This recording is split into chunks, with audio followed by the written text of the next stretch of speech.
We got the threes, Oh, the twos. yeah. Of course, JR will say that is the number one guy right there. Oh yeah, number Oh, one. right here. Right here.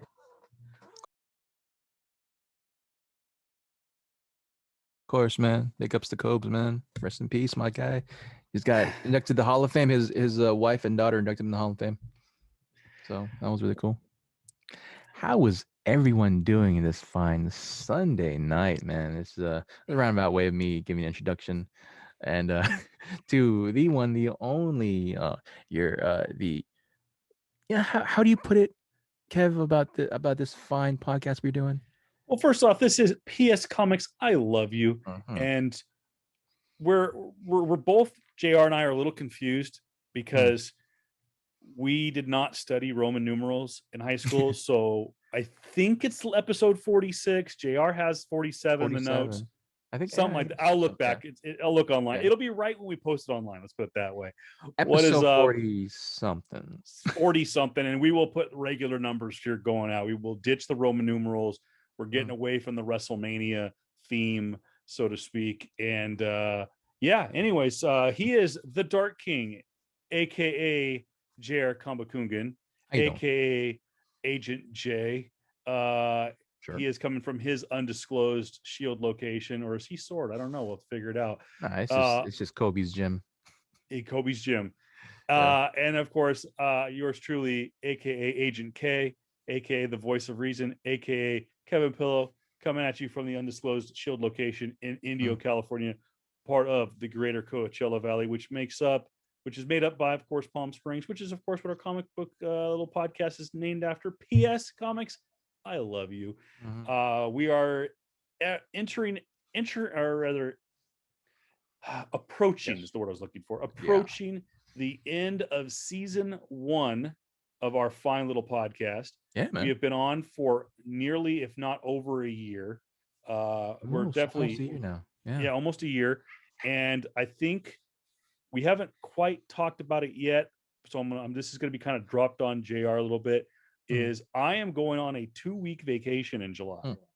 So I'm thinking I think you told me this. we push this little shindig Yeah. all the way to vacation, and we end season one there, take a little break, Yeah. readjust, come back a swinging, Uh-huh. because if I'm not mistaken, let's take a look at the calendar. Yeah, We do there. have Loki coming up Mm. in less than 3 weeks. Yep. We will, of course, be back to doing our fine little wrap up show. Mm-hmm. Friday, July 9th is when Black Widow hits the theaters, and of course, um, Disney Disney Plus Plus premiere. Premiere Access. And I think Mm-hmm. yours truly at this point is probably going to be doing the Premiere Access thing, which means that week's episode, which will be recorded on the 11th of July, we will have I don't know. Maybe we'll throw it in the main episode. Maybe we'll do a spoiler alert review of it. Who knows? We'll check it out. We'll figure out what's going Maybe. on as we get closer. Actually, Maybe. I will. Since someone's jumped on you, since jumps like me, maybe I'm just going over your house and we'll watch it together, and we do a That live. Probably maybe do. we I'll could do probably that. We could yeah. do. Do maybe our first possibly like like In I don't know how you person say it. In person, yeah, in person type of like podcast type of thing where we podcast. finally can do that, man. That'd be fine. That'd be That'd be cool. kind of fun. Yeah. I bring So yeah, myself maybe over. that's not a bad idea. That's what I'll I'm kick it saying. around with the missus. Jr. is I believe fully vaxxed at this point. Oh yeah, My still in the my mask though. wife is. I am not. My Um, guy. eh, not going to get into it. It's not political. It's just Eh, I get it. I to kind of break down the fourth wall a little bit. Kevin's not been well the last few months, and not sick, but I've had a pinched nerve, Mm, which is causing severe pain up and mm, down my left arm. And the mm, last thing I want to do is be sick. mm. And seeing how my guy did not cope well with shot number one, and how my wife didn't cope well with shot number two. I get it. I get it. Gonna get better this way before I dive down that rabbit hole, but Yeah. it'll happen. It's just sucks Yeah. timing wise. So, but anyways, PS Comics, I love you on Facebook and Twitter. Continue to like, subscribe, Twitter. follow, stalk, Mhm. whatever it is you want to do. This fine program, PS Comics. I love the letter U on Twitter, by the way. We ran out of characters. They got a problem. Freaking Twitter, Yeah. work on that. Give me 2 more letters, damn it, and give me a blue check mark while you're at it. But Well, want to hopefully, thank eventually. also to some new followers and new listeners that we may have. Your doing? boy had to get the screen replaced on his brand new iPhone 12 less than 2 months after getting it, and that has $30 later and 2 new followers on our fine little program. Hey, you know what? It's worth it. How y'all It doing? was worth it. Now, Best Buy also got me for an additional $200 on stuff that I didn't need, but I bought while I was sitting there waiting for my phone to get fixed. Okay. Wait. Before we even try to go off on that, what did you buy? Couple of things. I am being full on judgmental right now, dude. What did you buy? No, go right ahead. I just had them here a second ago. Maybe I moved them, but well, okay. For starters, you know, I've been doing more streaming, so I needed to get some accessories, and I got this little dongle that I needed to hook up my phone to be able to stream to the Elgato, even though I figured out a wireless way to do it, just directly through Twitch. But because I'm streaming gaming now, and of course, you can follow me on Twitch at True Voice of Reason 23 on Twitch. So just head over to twitch.tv or download the Twitch app and find me True Voice of Reason 23 on Twitch. And of course, Voice of Reason 23 on YouTube if you're watching this fine program. If you're listening to us, don't forget to go over to our YouTube channel and subscribe as well, because there's usually some video elements that go along with this. And as Jared mentioned, we might do a watch along party with the Premiere Access debut of Black Widow in July. So got some cool things coming. But with the gaming, I also got me a Switch Pro controller. So that was a nice little investment, which really upset my son because he wanted one. So he's saving up his money he earns, his what do they call that, allowance to purchase his own Pro controller. And then of course I've been doing acupuncture, which by the way absolutely love, highly recommend. Don't want to say who the office is because they're not a sponsor, and I want some money for it. But I needed some headphones to go with my relaxation, and I found out since my phone was going to be in the shop for about 4 hours, I needed to find a way to listen to my podcast that I listen to and some music to kind of relax me during my acupuncture. So I found out I can listen to it through my watch. How cool is that? That's crazy, man. I got podcasts stocked up on my watch. So I got me some Skull Candy earbuds. Pretty good $20 investment. So these are my backup to my backup earbuds. I actually own a pair of AirPods. I have the AirPod Pros that I use here. I also have the Generation 1 of the Amazon Echo buds, which aren't half bad. They're basically spoofed, kind of upgraded Bose headphones. Yeah, I will say this, bro. 4 hours at a Best Buy. That's like. Oh no, I pieced out and went to my acupuncture appointment. Then I hit up. Yeah, now I was about to say like, no, for you, like if I had to stay 4 hours and I had my wallet with me at a Best Buy.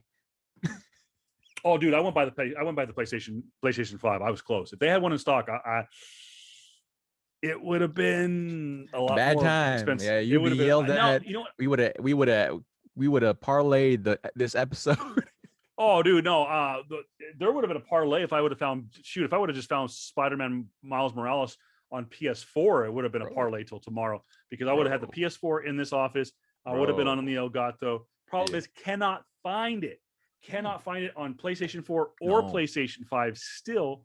They said that one is still a hot item. MLB The Show 21 is hot right now. But there was only a handful of 2021. There it is, my brother. I'm probably have to go straight up Jeff Bezos. I'm going to Agent Bezos and getting me freaking Amazon Prime that Miles Morales, because I want to play it. It looks Yeah. freaking phenomenal. It's getting Yeah, some man. great reviews. Okay. I will say this then. Ask me what I bought. What'd you buy? Oh, I also bought an amiibo for my son. So Nice. Okay, so I'm gonna do this. did you buy Pokemon cards? Fucking Charizard. Wait, Okay, no, it isn't that not a Charizard. Gen 1. No, I God, was gonna say, that is. boy, if you didn't buy your freaking MacBook Pro and you bought a Gen 1 Charizard, we need to talk. Hey! If I bought a Gen 1 Charizard, I would be able to buy like 15 Mac Pros. Oh, you'd Like, be buying if, a setup like mine. I do. If I bought a Gen 1 Charizard, bro, and save it for a year and possibly sell it, I would have got like I would have been Sell it able to to buy Paul my Logan. truck. I wouldn't be able to buy my truck right now if I had Gen 1 Charizard. But like no, it's a 20, I think a reprint 2012, 2016, right? And it's not for me, it's for my nephew. So it's for his birthday. Of course, I think I prepped it his birthday a couple weeks ago, last beginning of this month. And so my nephew JJ is gonna this is one of possible many gifts for him when I come see him. I come back to see him when he lives in Washington State. Oh, So is that your annual trip up north to go to the Comic-Con too, or no? yeah, that and as well as just like just hang out To with family visit and all that other family. stuff. But yeah, but I Yeah. digress. But real quick too, by the way, I don't know if JR had this in his notes or not. We talked last week about trading cards on the rise, not just Pokemon, but baseball and basketball cards are back as a hot commodity. And this is going to tie into one of our main topics about NFTs, which JR is going to get into. But nonetheless, the trading card world has been absolutely nuts, and a lot of it has to do with content creators just doing streaming of unboxings, and it caused mass hysteria over the last about 6 months, to the point one of the largest distributors in the country of Pokemon and basketball cards have pulled them from their stores, and that is Target. Target has ended their relationship with the company that distributes most top tier basketball trading cards, baseball, and Pokemon cards. Now, I don't know yet if that affects Magic the Gathering, Dungeons and Dragons, and other trading cards that they sell in their stores. But I do know the article that I read specifically said that Target will no longer carry Pokemon cards, basketball trading cards, and baseball trading cards. So huge blow to the trading card industry. But I saw many YouTube and TikTok videos over the weekend of Black Friday like hysteria of people waiting in line hours, overnight in some cases, at Target to just get Pokemon cards. Oh yeah, and it's freaking nuts. I can attest to that actually because of my nephew's birthday too. Like I've had some family members go out to buy him, Pokemon cards as well, and so they've had firsthand instances where like it was insane, man. It was completely insane, and I understand why they're doing it, right? Target specifically. Well, I think from the same article, they're stopped selling them for the moment. I think they're gonna continue to go back on the second that everything kind of dies down, because it's Pokemon cards. They've been selling Pokemon cards they just for don't 20 want years to. or so. They're doing the right thing. Is they don't want. They're like, what? You ruined it, and we don't want to be a part of the problem. And it's definitely it's definitely a safety concern issue. When you have people. I think one horrible instance was like someone was getting robbed at gunpoint outside of Target, or places where like Target would be broken into for people just strictly going for Pokemon cards, which is insane to me. When you have items in Target like TVs or other high market items, right? Electronics, PS5s, Xbox One X's and all that stuff, right? Phones, Samsungs, all this other stuff, and people are going in jacking Pokemon cards, man. It's a crazy time to live in. But I get it. I understand. Like you don't want your people, to get mobbed on because of a Pokemon set, for Pokemon cards. So like I get it. I understand that. But it's just a crazy time to live in, man. This is insane, my guy. Yeah, it's nuts. So we wanted to follow up. Actually want to give my wife some credit on that one. She's the one that brought that article to my attention, because we were talking about it and how like in some cases, people are CGCing or grading their cards, and that they are like, I think CGC has stopped accepting trading cards, even though they just brought back their trading card grading system. And they've now stopped and said that there are instances of people who've already submitted cards that will not be able to get their cards until next year. They're that far backlogged. And I can attest to that because I've had a comic book at CGC since last summer, and I still haven't got it. But I'm supposed to get an update on that. Chick is supposed to actually call CGC and follow up on that. She'd been kind of joking around saying like, "Oh yeah, we sold it. It's on eBay. You can buy it if you want it." Blah blah blah. And I'm like, okay. Can you tell me where my damn book is? It's like I paid good money for this. But because that book is on the rise right now, and that of course is Amazing Spider-Man 129, which as you can tell behind me, we're gonna be talking about Amazing Spider-Man today. But busy week in trailers. We will talk a little bit about one that just dropped right before we recorded towards the end of this news and notes. But let's talk about first one. The big one of the week almost got JR to rewrite the script, but it just happened to drop a little bit after we recorded last week's episode, and that is Venom, Let There Be Carnage. We finally get a full-fledged Venom 2 trailer. This movie has been wrapped, I believe, for over a year now. Because of the pandemic, it's been pushed and pushed and pushed. It stars Tom Hardy, Woody Harrelson, Michelle Williams, Stephen Graham, and Naomi Harris. It is, as of right now, we know it will exist in the greater Sony Spider-Verse. We do not know yet where it will stand in the Marvel Cinematic Universe. It is rumored that because the MCU's Vulture is going to appear in Morbius, and Morbius is supposed to exist in this Venom verse, so to speak. There's a possibility that this all exists in the Marvel Cinematic Universe and just hasn't yet been addressed by the greater MCU. But we'll cross that bridge once we get there.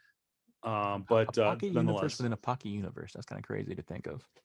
Well, you think about it, is 90% of the Marvel Cinematic Universe has taken place on the East Coast. Iron Man, yes, did take place on the West Coast in Malibu. I know that Ant-Man did take place in San Francisco, where we know that Venom is taking place and whatnot. But that doesn't mean that it just hasn't been addressed, because how much goes on in New York, and it's like, hey, why isn't Doctor Strange handling this? Why isn't Captain America dealing with this and stuff like that? So now we'll see what happens. But I've never seen Venom 1. Venom 2 seemed fun. I'm a big Woody Harrelson fan. Tom Hardy, he has his moments. And wasn't he? Tom Hardy was Bane, correct? From Dark Knight Rises. Yeah. I mean, like, here's the thing. I got a love-hate relationship with Tom Hardy, because he's just a phenomenal actor, right? I think so. Yeah, when he's in his lane of like very like what's the word I'm looking for? Where actors who are just super serious about the role. Yeah, like they're those type of actors, right? Because he's been in he got pretty jacked for Bane when he was in Let There Be what's that one Brad Pitt movie where they're in a tank? Oh crap. Yeah, that movie, right? Fury. He was in Fury, and his movies in Warrior. When he was in Warrior, when he was in and when you played the I think you referenced before, we talked about it off camera, where he was playing a very famous London gangster. Oh, was that the one he did with Shia LaBeouf? No, I don't think so. But it was like he was I think nominated for that movie as well, and as well as the one where he played a twin. He plays himself as a twin, and when he was in that type of role, and of course, I think his most famous one is when he was in Inception. So So, but like him now, and of course, I fucking totally forgot, Mad Max Fury Road. So, But I think now where he's much older, he's starting to come to the point where like, yeah, he's trying to get those roles where like he's gonna make some guaranteed money. Peaky Blinders. Yeah, Peaky Blinders. There you go, Peaky It's a Blinders. TV show for on Showtime. I think so. Yeah, yeah. No, but he was in a movie. His movie roles. But yeah, The but Revenant. yeah, Mad he was in Revenant. That's Max. right. Dark Knight Rises. Yeah, Locke. Lawless. This Lawless. means That's right. war. Shadow. Warrior. This is Tinker Warrior. Tailor Soldier Spy. Yeah, Tinker Tailor. No. Inception. Yeah. What Well, else? as so as Yeah, you anyways, go ahead. you look for that. So he's gotten to this point now where like he's just old, man. He can't be doing a lot of these stunts or or portray certain roles where it's supposed to be a very physical role, right? When you think of Spider-Man, Tom Holland fits that role because one, he's very physical. He can do the stunts, right? He's able to do the stunts. When you're Venom, you know, historically or very close to source material, you have this big brooding hulking guy or certain now he's not kind of brooding now. And maybe Tom Hardy when he did Bane, or maybe Tom Hardy did when he was that character, that London gangster character. Yeah. Now, not so much, man. I feel like it's not the right. I don't know. I can't see Tom Hardy right now as Venom, and I don't know, his American accent, man. It's just it It's like really rough for him to get there. like it's for a very surreal and very established actor, right? It always sounds like he's drunk. Yeah. Like a New York drunk type of like slurring, or New Jersey as drunk type of like that slur, right? And I get it. He's just slurring a lot. And yeah, it just sounds very drunk to me. And I guess it's whatever, man. But yeah. Oh, but I'm my biggest rant, and I've seen you, and I'm pretty sure I've told you this, man, is the writing credits to this. The people who have written the story of Venom, Let There Be Carnage, is one of a Tom Hardy and two a Kelly Marcel, who those two specifically created a writing company on their own. And Tom Hardy has been credited writing Venom 2, this one, right? While Kelly Marcel has been credited of writing Venom 1, Cruella, Saving Mr. Banks, and 50 Shades of Grey. Now, when you and I talked on Saturday Yeah. About this, you made it sound like that Kelly Marcel had only written 50 Shades of Grey. Mm-hmm. Now, there were parts of Saving Mr. Banks that I wasn't a big fan of. Yeah. But all in all, it was a great movie. Mm-hmm. And Cruella, I've yet to see even the trailer for, because I just cannot wrap my head around Emma Stone. Emma Stone as Cruella de Vil. Playing Cruella de Vil. Mm-hmm. But and I've never seen 50 Shades of Grey. I've never read the books. Heck, I don't even think my wife really. I think she read like part of one, was like, yeah, no, I'm good. Because it's Christian writer, by the way. I'll let you know from what I've read review-wise. I've never read the books. Read the books. It really doesn't interest me.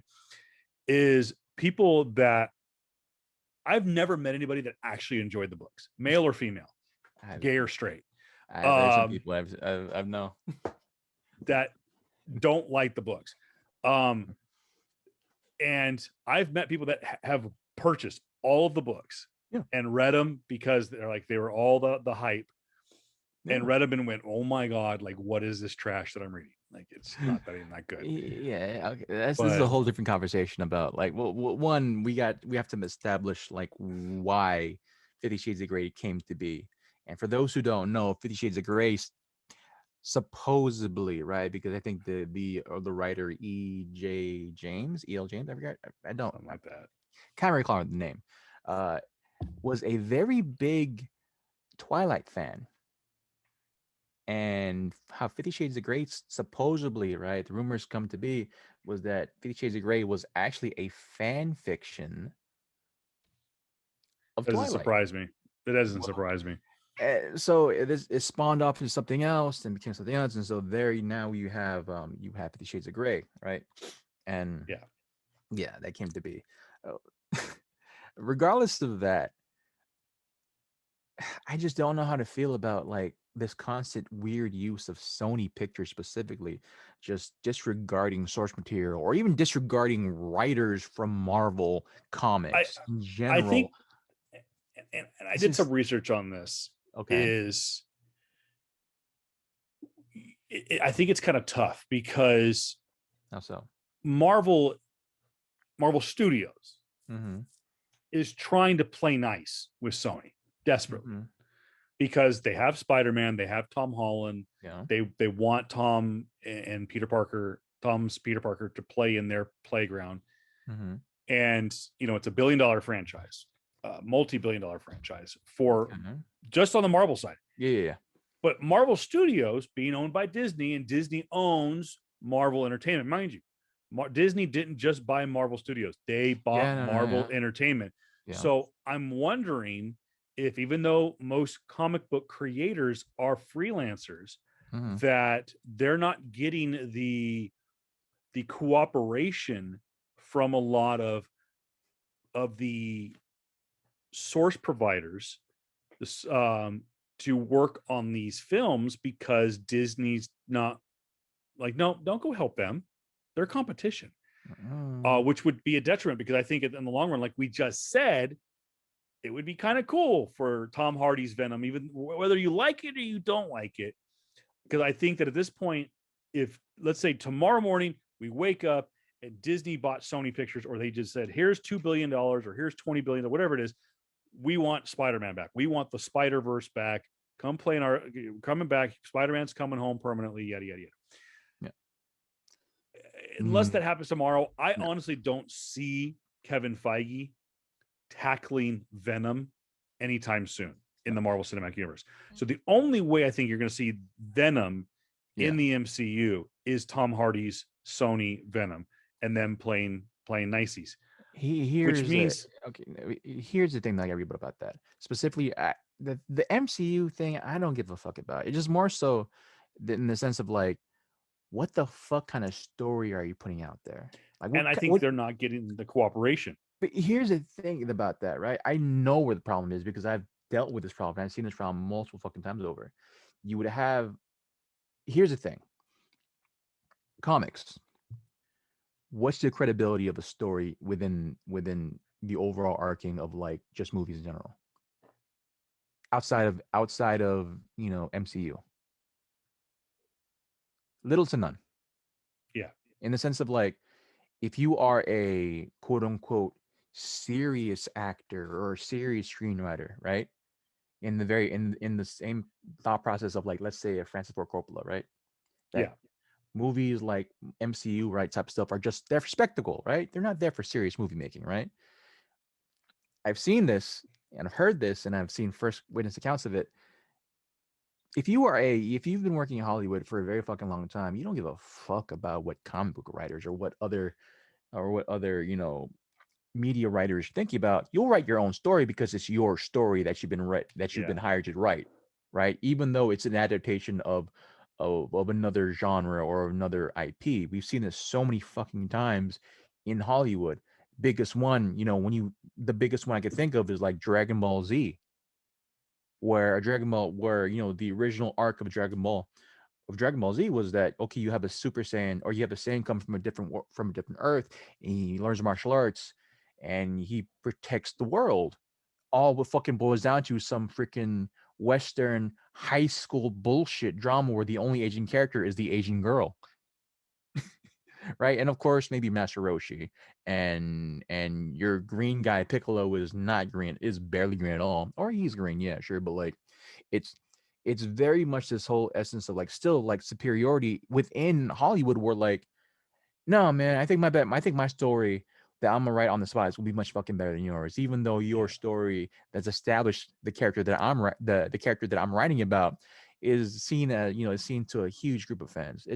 I still very fucking much think that it's just who is Sony hiring? Period. Who are they hiring, man? Like it baffles me to the point where like they are this way with Venom and with Spider-Man, but they're way more meticulous when it comes to PlayStation, like their PlayStation brands, where we're gonna have Last of Us, and we've got great actors in that point, and we're also having a better source material in that regard too. So this whole thing of, I don't know, of MCU or Kevin Feige not trying to play nice, or playing nice per se, or or at the same time not giving them, their writers. I don't know if I see that, bro. I think it's just more so like ego. Really, legit. I just think Yeah, it's ego. Like, and it very well, because like I want to write my yeah, own shit, and it could be too is that with maybe the way things are written nowadays, yeah, like with the way contracts are written, is like if they start taking directly from source materials, like um yeah, it's one thing to um it's one thing to okay, to do Eddie Brock's origin story. mhm, I would say normally there's no way to get no, around it. Like, or for example, Spider-Man's origin story. yeah, Let's say they make the Spider-Man movie without the blessing of Stan Lee, mhm, who, let's face it, was the original writer of Spider-Man. mhm, And I'm wondering if has to do with it. Is, let's say they write Spider-Man, they don't adopt any story arc, they go with an original story arc, yeah, but they still use Peter's origin story, bit by radioactive spider. With great power comes great yeah, responsibility. Uncle Ben gets shot and killed, lives mhm, with Aunt May, yada yada yada. Move on and so mhm, forth. Okay, um, do they have to pay Stan Lee a writing credit? Do they have to give him a credit because they adopted his source material? It's kind of like when they give an Academy Award, for example, and I'll use for example Logan. Okay, mhm, this was what I thought was super cool when the movie Logan, Hugh Jackman, Patrick yeah, Stewart, Wolverine mhm, movie, was nominated for an Academy Award for Best Adaptive Screenplay. I was like, whoa, they're acknowledging the industry. They're acknowledging comic books, because it's like, okay, they're comic book movies, they're based on comic yeah, books, yada yada yada.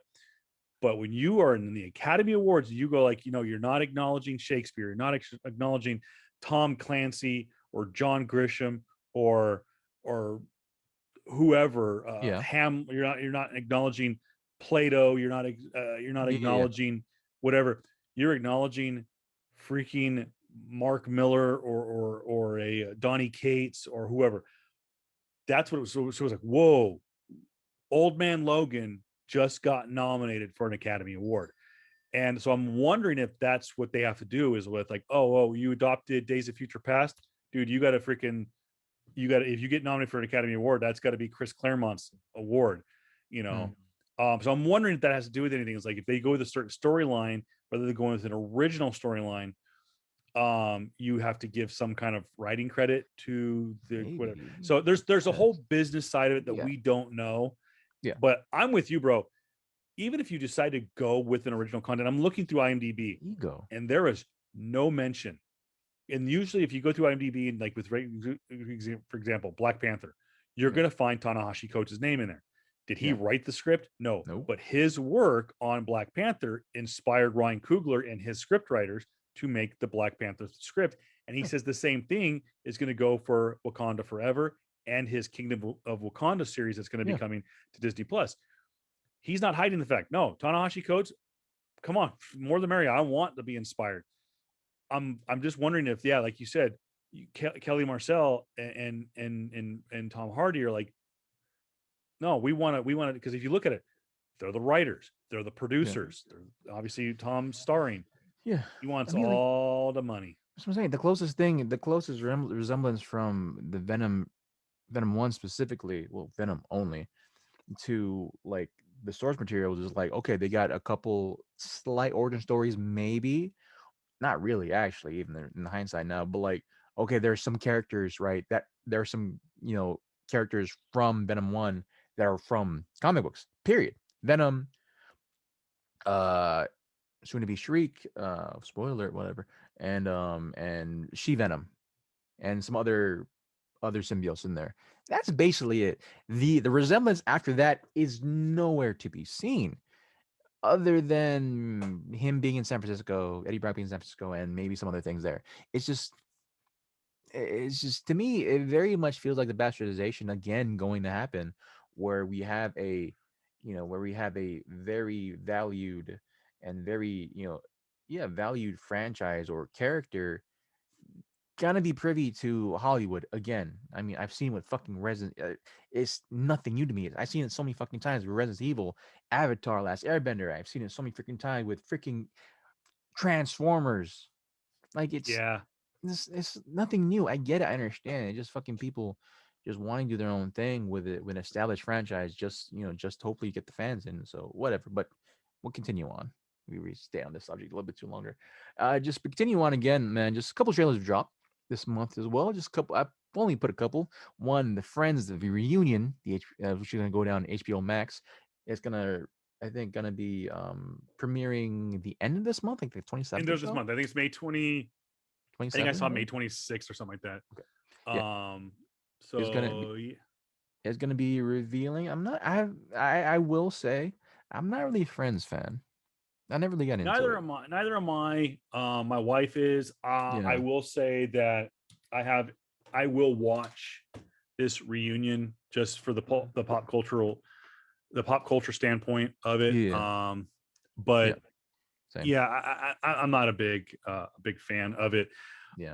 Um, I will say though, I didn't know much about the Green Knight. Other I than still the don't know much classical about it. tale. The trailer looks kind of cool. Yeah. I do need to step away from the microphone for a second, so I'm going to let Jr. my boy here talk Yeah. a little bit more about the Green Knight. I will say this before I come back. Highly recommend at least checking out the trailer. It looks cool. Mm. Again, I don't know much of the storyline and the background on Yeah. of this story, so I'm going to let my guy talk Yeah. about it for just a moment Just here. just to let you know, I might just go a little bit faster, so I might get through maybe one or two more bullet points or so. So yep. Cool. So yeah, Green Knight coming out. For those who don't know, it's a very classic tale. I think I don't want to say Shakespeare. I want to probably say someone else. I'm not, and I'm kind of too lazy right now to actually to find out where it was. But yeah, Green Knight comes out this July. A funny trailer that I've seen: The Hitman's Wife's Bodyguard. Yes, The Hitman's Wife's Bodyguard with Ryan Reynolds, Samuel L. Jackson, Samuel Hayek, and Antonio Banderas. I saw that freaking. I think that trailer just dropped a couple of days ago. That's in theaters June 16th. I look pretty fun. I look pretty it's very much in the same vein of what Ryan Reynolds is doing still. And I'm more than happy for the guy. He's always my Deadpool. He'll be forever my voice over Pikachu. And so I can't I'm excited to see that continue to work. And this is something I didn't know was gonna happen. Oh, actually, before I go on to this bullet point, the this trailer just dropped as of like 23-24 minutes from this taping, and that is going to be the Snake Eyes trailer featuring Henry Golding. Yeah, so that just happened just now, which that tripped me out. So Snake Eyes is going to be actually the official title is Snake Eyes GI Joe Origins. Is going to be featuring Henry Golding uh from he's been in a lot of movies now in the last couple of years. He is, of course, most famously known for Crazy Rich Asians. He's going to be in the trilogy. He's going to be in the sequels that come after that as well. He's also been in, if I remember correctly, Last Christmas with Amelia Clark, and he's also going to be in The Tiger's Apprentice. Interesting movie. But yeah, the GI Joe or Snake Eyes GI Joe trailer just dropped, and I like it. Looks pretty good. There's some nagging things, but some stuff that I'll nitpick at. But then it is overall, it's I'm just glad that GI Joe's still relevant to a certain regard, and that Yeah, we got another Asian actor. We got another, prominent Asian actor in a film again. So that's cool. And my next bullet point is actually my biggest lull of the week. I did not know this was a thing, and I can't believe that I actually found this out myself. This looks like, before we get to this, Okay. I want to piggyback on what JR was just talking about. Yeah. I again don't know much about the Green Knight. Go be a judge for yourself. Check it out. Yeah. Go on YouTube and find the trailer.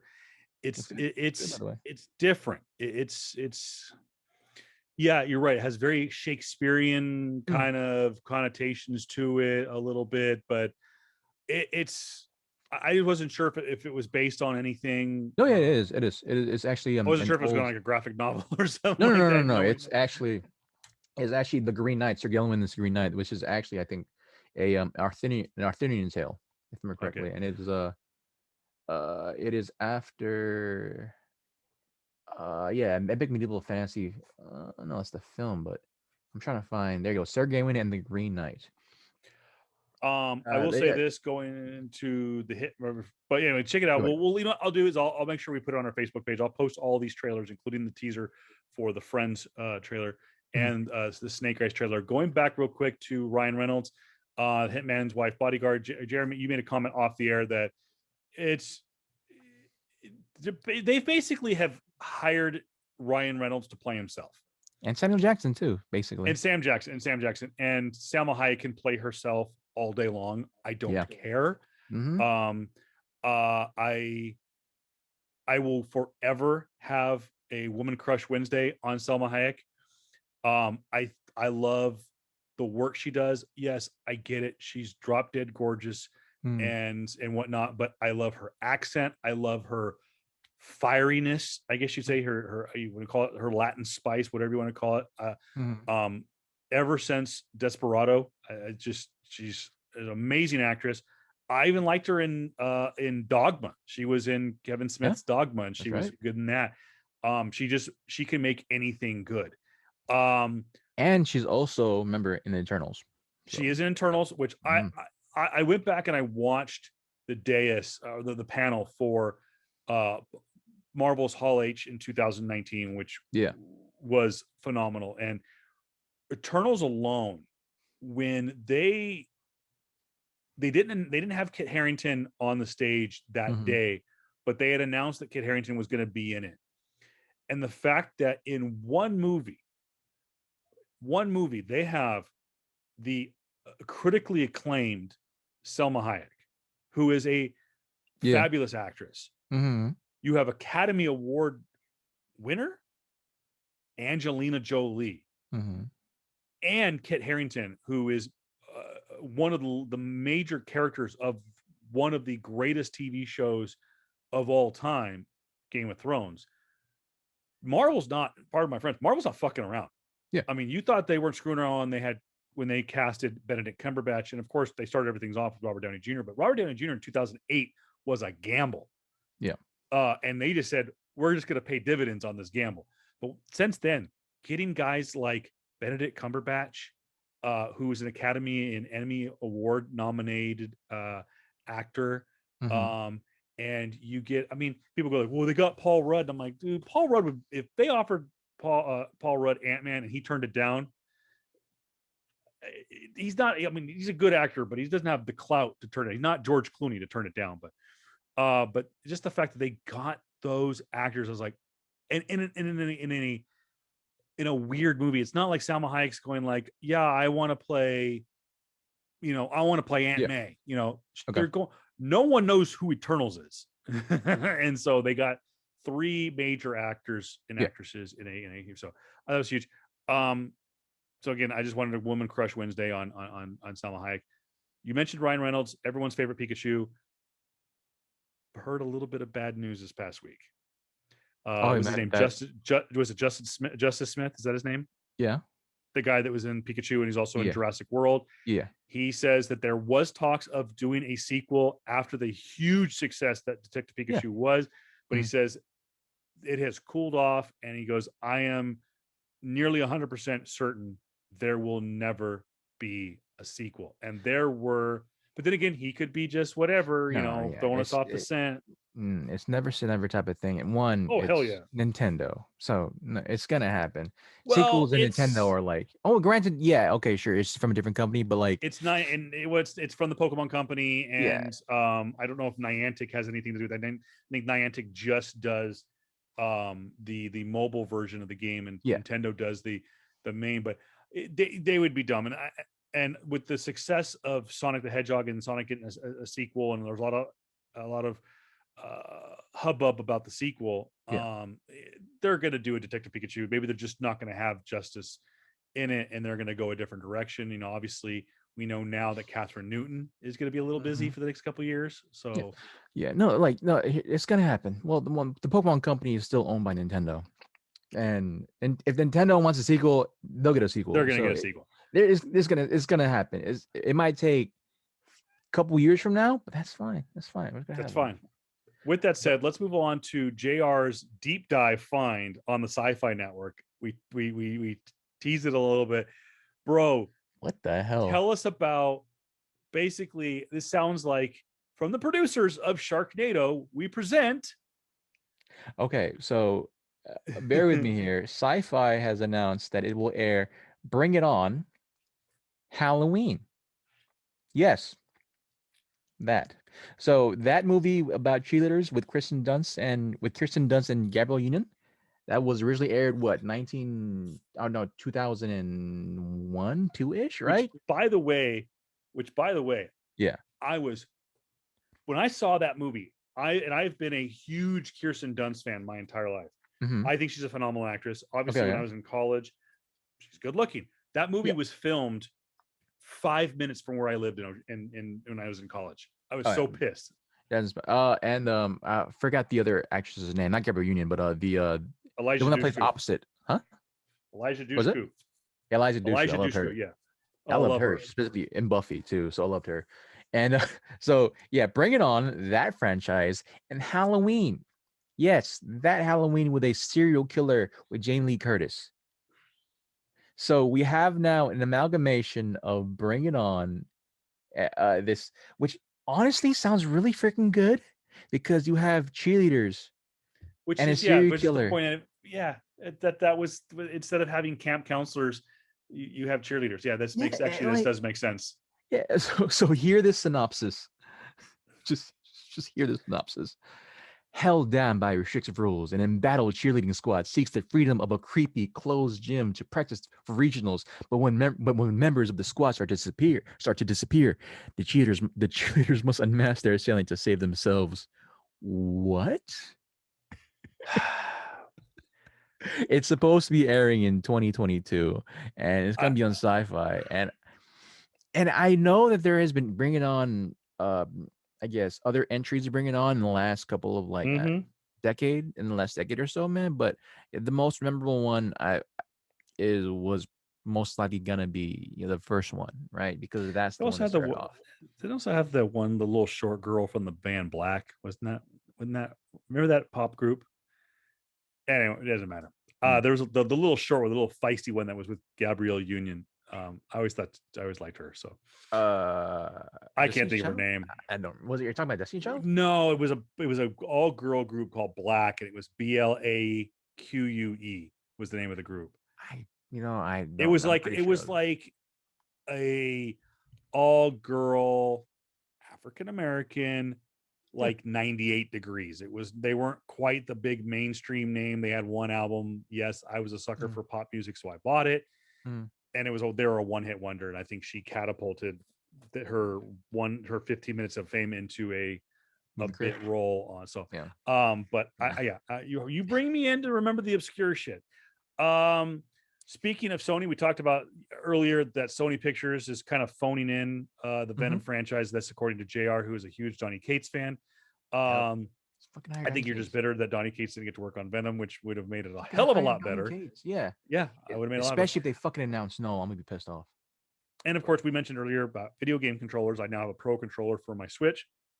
Sony has unveiled 2 new controllers for the PlayStation 5, coming soon to your PS5. If you were one of the lucky SOBs to get one, JR, Sony unveiled 2 new colorways for their dual sense controller lineup, Cosmic Red and Midnight Black. This, of course, is via the PlayStation blog. Um, Also, it should be mentioned that right now Sony has 25 titles in development for the PS5, Yep. and that's huge. This is all during a Zoom call, and let's see. Sony commented on the current state of the PlayStation 5 and the future they have in mind, touching on topics that range from immense success of the PS5 launch, making it the biggest console launch in the US history, the scarcity of the integral parts to make the console during the global pandemic, scarcity of some have made console reaching the hands of consumers, and the outlook of future gaming titles. So, yeah, once again, another industry that is being hit hard by, even though we're coming out of it, another industry that's been hit hard by the pandemic. Obviously, I work around people in the building industry day to day, and that has been a strained industry. Yeah. I know that our good friends Adam Sintos and Andrew Yeager, they've been struggling to get their next entry into, what was the name of the book? I always forget. 40 Thieves. 40 Thieves, that's right. Issue number 3. I told Yeager I would give him a shout out. Issue number 3 is still happening. It is waiting to go to press. Their printing company, which is based out of Minnesota, is still on extreme lockdown. And a lot of their major commercial companies are not allowed to operate in person. And when you run a printing press, you kind of need to be in person. So another catastrophe, another kind of death in the wake of the COVID-19 pandemic has been some independent printing companies. So but we wish them the best of luck, and they wanted me to pass along that they're done with issue 3. They're working on 4, but is going to go into hiatus. Not at liberty to say why. Just check out 111 Press on social media. I'm sure information will come out soon, but I do want to throw this out there that I talked with Yeager, and JR and I talked about this last night too, is we're going to do some work with them, with the guys. We might do some drink and draws. We might do some panel hosting with them to kind of shake things up at 111 Press. They're also talking about doing some commissions. So if you're looking for some cool artwork, by the way, I mean, and JR can attest to this. I personally inspired 2 separate commissions done by Yeager, and they're phenomenal. Yeah, it's crazy. Just to say that, they're good couple guys, man. And we'll be definitely be in touch with them. Just hopefully get something going on the lines. But just kind of touching back on to just how all of Sony basically run, just having 25 titles in development. Great freaking thing. Great freaking. That's good. Yeah, that's great. It's really, really good to have them, because specifically it comes in contrast with a recent Bloomberg article penned by industry insider and journalist Jason Schreier I think a week or so before this specific news of them having 25 new titles got out, saying that Sony, is having company shift, saying that they're more so focused on AAA tier games and blockbuster tier games, where they're kind of move away from your indie games, where they're moving away from those AA titles where they're not the God of Wars, or they're not the Halos, or they're not the Last of Us games, but they're moving away from those titles that aren't in that vein. And so they want franchises, they don't want one-offs. It's not it's like they the article which Jason Schreier has put out, saying that they're very much about the cash cow type of thing, right? Where supposedly for easy grab. For supposedly where a number of years Sony has been kind of against that type of mindset. We're like, no, we're about indies. We're about wanting to create newer franchises. And from the Wire article, it's looking like, that's still very much the vein of it. And so it's interesting, this type of contrast specifically. So we'll just definitely have a wait and see. And going back on the controller, I am hyped for that. And I'm a dumbass for that as well, because I'm probably going to be getting the Cosmic Red, because that colorway looks freaking sick. And I've seen the prices. It's just as expensive as a freaking PS5 game. So Yeah, Controllers are not cheap. The one I absolutely not, mentioned, dude. it cost me about a pretty penny. It cost me about $70. Bro, And yeah, that's the same price as the new controllers for the PS5 is gonna be. Actually, no, I think the one that I want Cosmic Red is like select my audio, $74.99, while the Midnight Black is $70 just flat. But yeah, just going on again, just for the Wired article. According to Herman Hulst, the Guerrilla Studios co-founder, whom Jim Ryan, who was the Sony Interactive Entertainment and CEO, tasked in development for the PS5, nearly half of which are entirely new IP. So that is freaking awesome. I'm hoping to see that we'll see more of the announcements of like what is going to come out for PS5 in the next couple of years. Hopefully, it is some established titles, and hopefully it'll be more so newer IPs that I can definitely get excited for, and not just their usual entries of God of War or Horizon Zero Dawn or whatever Ghost of Tsushima is going to be, and hopefully more new stuff, new crazier stuff's going to be. So that's going to be awesome to see. But yes, and also just kind of keep another shout out to 40 Thieves, and of course to my guys at 111 Press. Man, I can't wait to see them and talk to them again. yeah, I miss our usual group. Yeah. It's one of the reasons why I'm really looking forward to heading back to some of these Comic Cons, is seeing some of these guys. Real quick, by the way, another big announcement this past week from our friends at Comic-Con Revolution Ontario, which, by the way, they are going to put on a convention this calendar year. It's going to take place in December. They have every intention of coming back full force in May of 2022, which is their usual tentpole location. But they are planning on putting an in-person event this calendar year in December, right before Christmas. We already mentioned it, that they have, of course, your boy, the main writer behind the Star Wars extended universe. I just forgot his name. My gosh, I can't. I forgot his name too. Thanks a lot, bro. I know, but he's the creator of Thrawn, though. So General Thrawn. Yeah, and then obviously there is Darby Allin, of course, a AEW wrestler, will be there. Also announced this past week, making his triumphant return to Comic-Con Revolution Ontario, the man behind the greatest run of Uncanny X-Men books in the history of comic books, the one, the only, the legendary, probably a Mount Rushmore of creators, Mr. Chris motherfucking Claremont, will be in the house in Ontario this December. Cannot wait.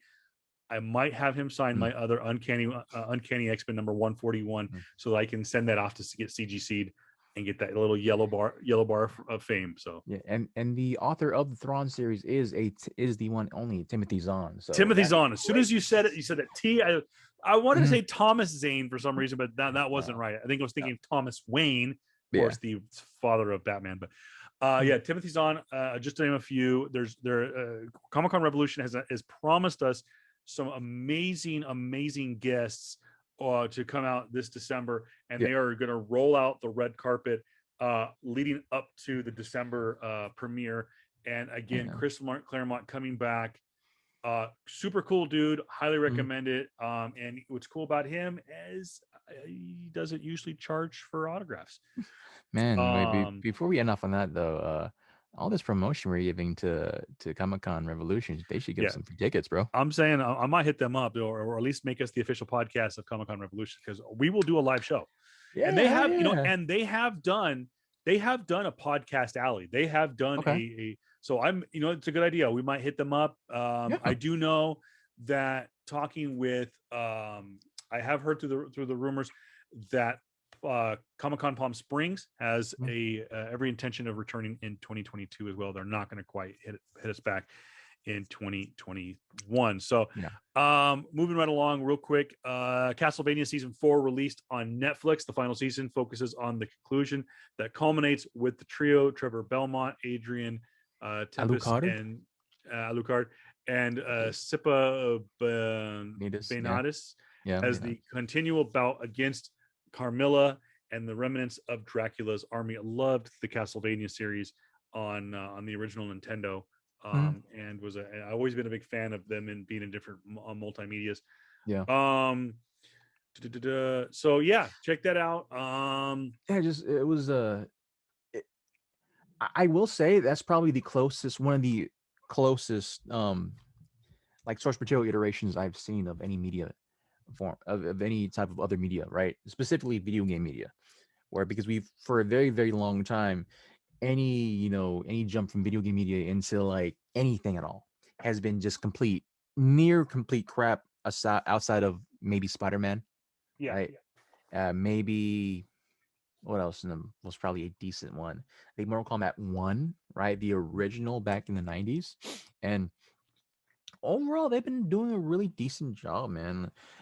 Outside of a couple like other interesting takes, and the amount of artistic integrity they have within the franchise, and specifically the lead or the director of this is very, very keen of wanting to have the original vision of Castlevania there. So it's been for me really cool to see. Granted, yeah, yeah, specifically Castlevania is of course a Japanese interpretation of what European legend, vampires, all that stuff, and even European lore is interpreted from Japanese lens. So the Alucard that is put in Castlevania is a little bit different from the Alucard that's in in like Symphony of the Night and the older like Nintendo DS games, right?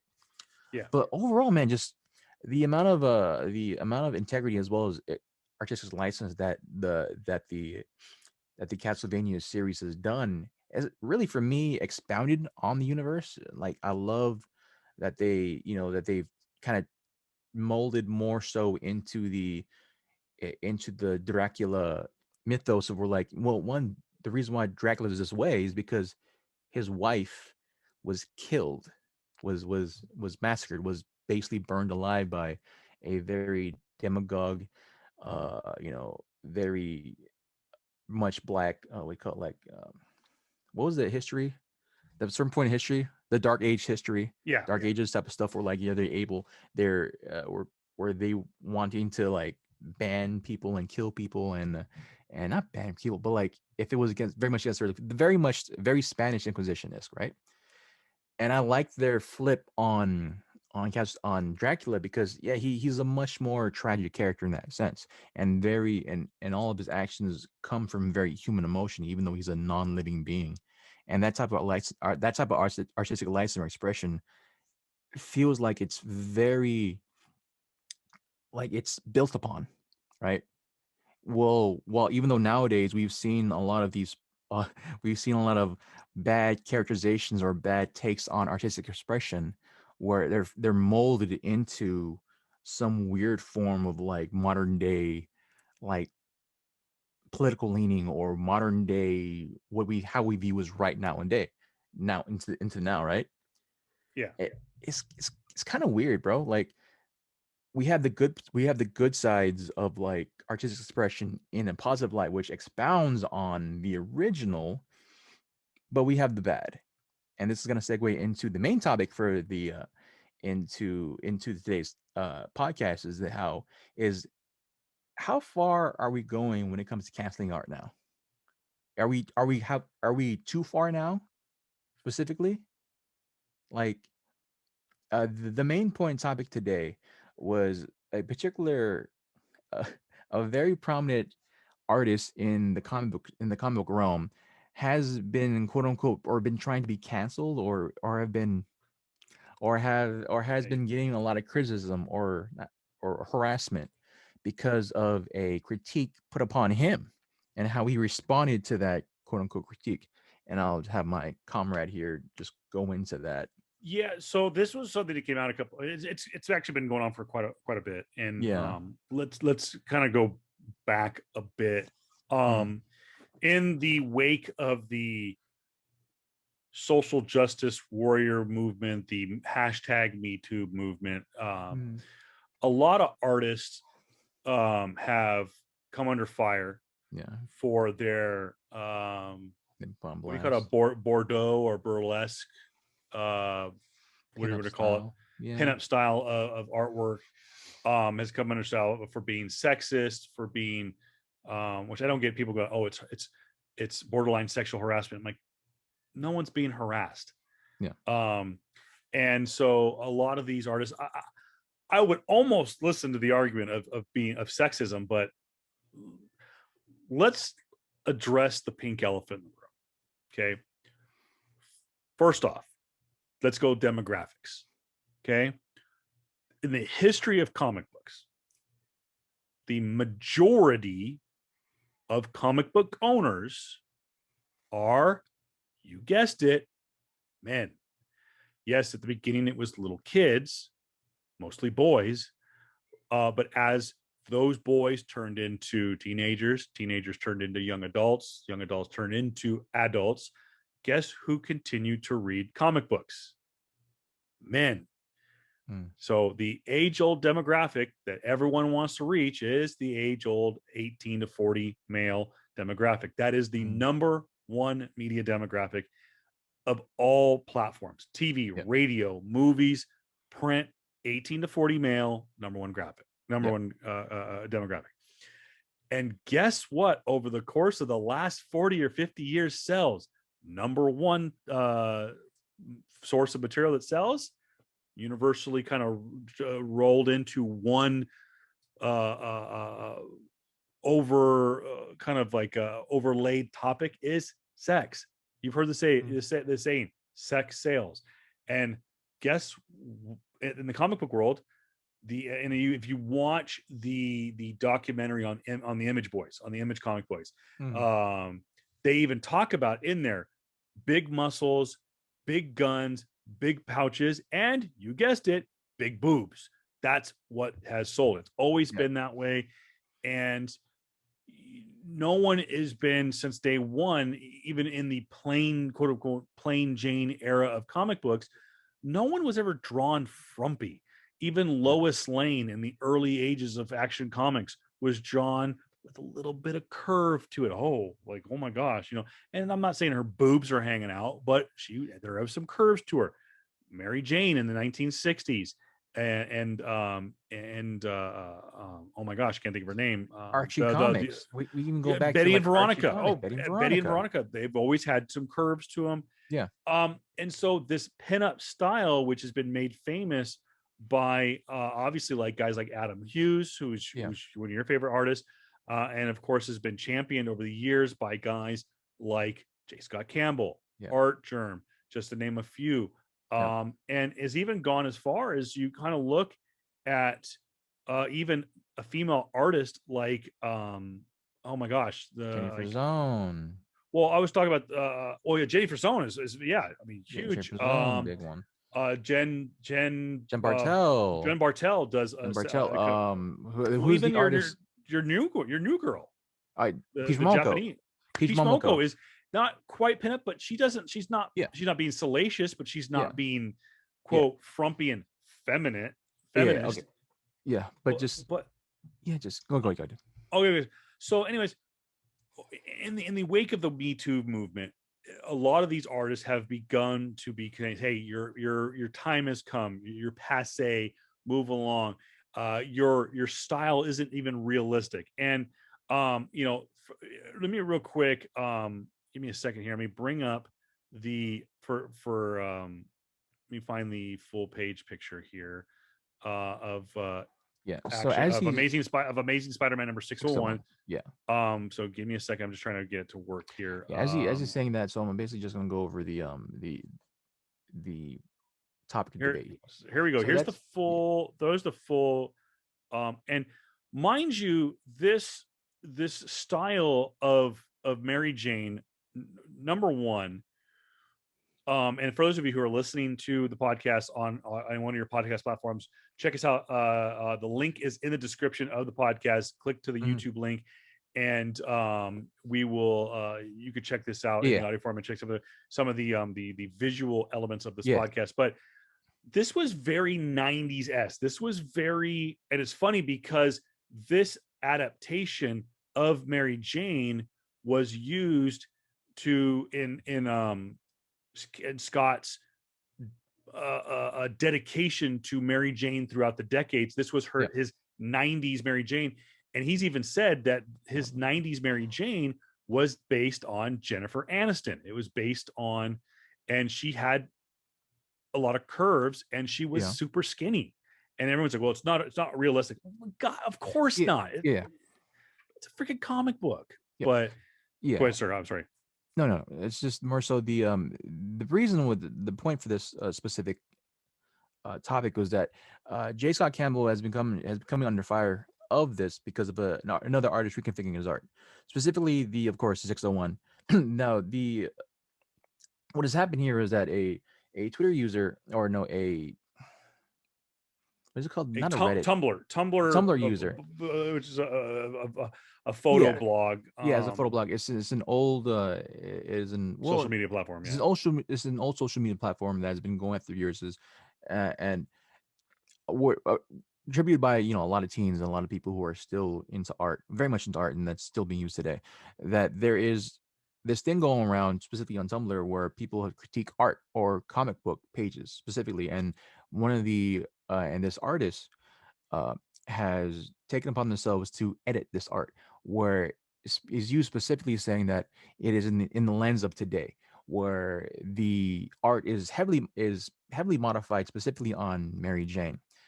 If you could show the modified art of this art from the artist here, we can definitely see the differences in there.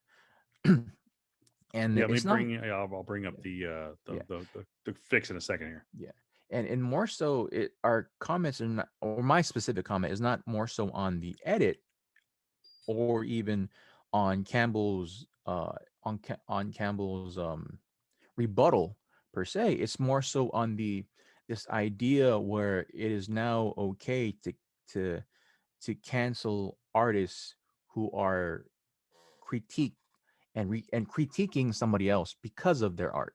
It's it's a weird.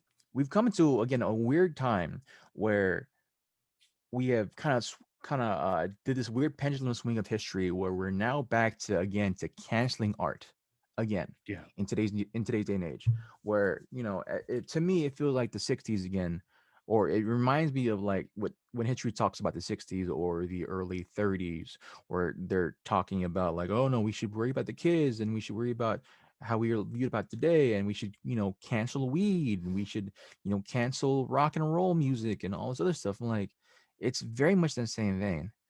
And to tribute to what you said about specifically about the about the sexualization of comics and of women specifically, have y'all not read a comic book? Have y'all not seen a comic book?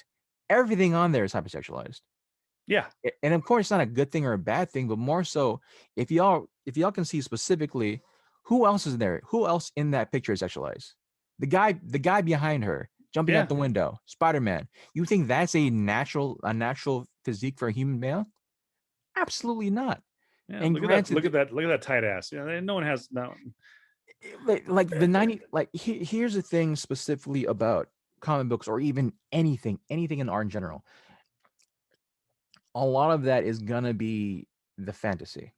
90% of all humans, maybe even more than 95% of all humans, are not gonna look like the things we draw. Yeah, Period. No, nowhere close. And sure, there's gonna be surrealist art and all that stuff, but of course, obviously, this is comic book art. This is a fanciful drawing of a woman having coffee while her male Spider-Man husband, while her superhero husband goes off to work. Like, it's absolute freaking fantasy, and just the topics being said about him, or the tweets about Campbell, J. Scott Campbell, after he critiques the critiquer, is baffling to me, because he then releases his own updated art about 601, and to me that looks much better. Even say, like, I don't know how you can update a very iconic piece of yeah, art, but he obviously did. And it's just it's just very irritating to me how after we've come to the day and age where, when you're critiqued upon and then you bite back, or or you kind of make your rebuttal back, you are then shamed for it. yeah. It is quite the weird world we're in now. And I get it. And like looking at the cover, and like I even showed my wife the original cover, and she's just kind of rolls her eyes at it. And I'm like, but that's Scott's can't. That's Yeah. I don't know what you call him Jason or you call him Scott, but anyways, call him Scott for sake of argument. That's his style. I mean, I'm going to bring again for those of you listening to the audio version. We're going to go to a screen share on our video call, and go to. So here is the two versions. Now, obviously, it is what was it called? I'll even say it's overly sexualized. Yeah. But nonetheless, so you have, of course, Mary Jane's arms, kind of like she's almost looking like, look at these. She's obviously putting them out there.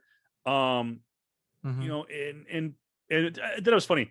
This non-binary whatever new Booney or whatever he's going now by name, saying, "Oh, this is an unnatural sitting style." I'm like, bro, I'm telling you right now, unless I'm doing yoga and I'm flat on the ground, this right here ain't nobody sitting on a couch like this. Yeah. Okay. For the meeting his side, which is on the right hand side, the style on the left. Shoot, I sat like that today, trying to get comfortable, trying to freaking fix my back and my shoulder. But and then I noticed it right away. I was like, dude, it's like a mosquito bite this forearm right here. But so these are the two, again, if you're watching the YouTube channel, the two versions of the cover. So going back to let me find you to add context to what Scott did. Let me read you his full kind of rebuttal to Booney's I'll try to find the okay, so here we go. We're gonna, because I want and again, JR, if you want to chime in when I'm going, so I'm gonna read this article. This is straight from J. Scott Campbell's official Instagram page. So JR, you can chime in, I'll chime in whenever. So we'll just kind of go through this whole paragraph that he wrote. And again, this is a quote. Over the weekend, a famous cover of mine featuring MJ from Spider-Man got a lot of attention again when he began circulating on Tumblr, Twitter, and eventually on Facebook. You see someone going by the name of non-binary Finn Mertens. Yeah. I would have changed her name too.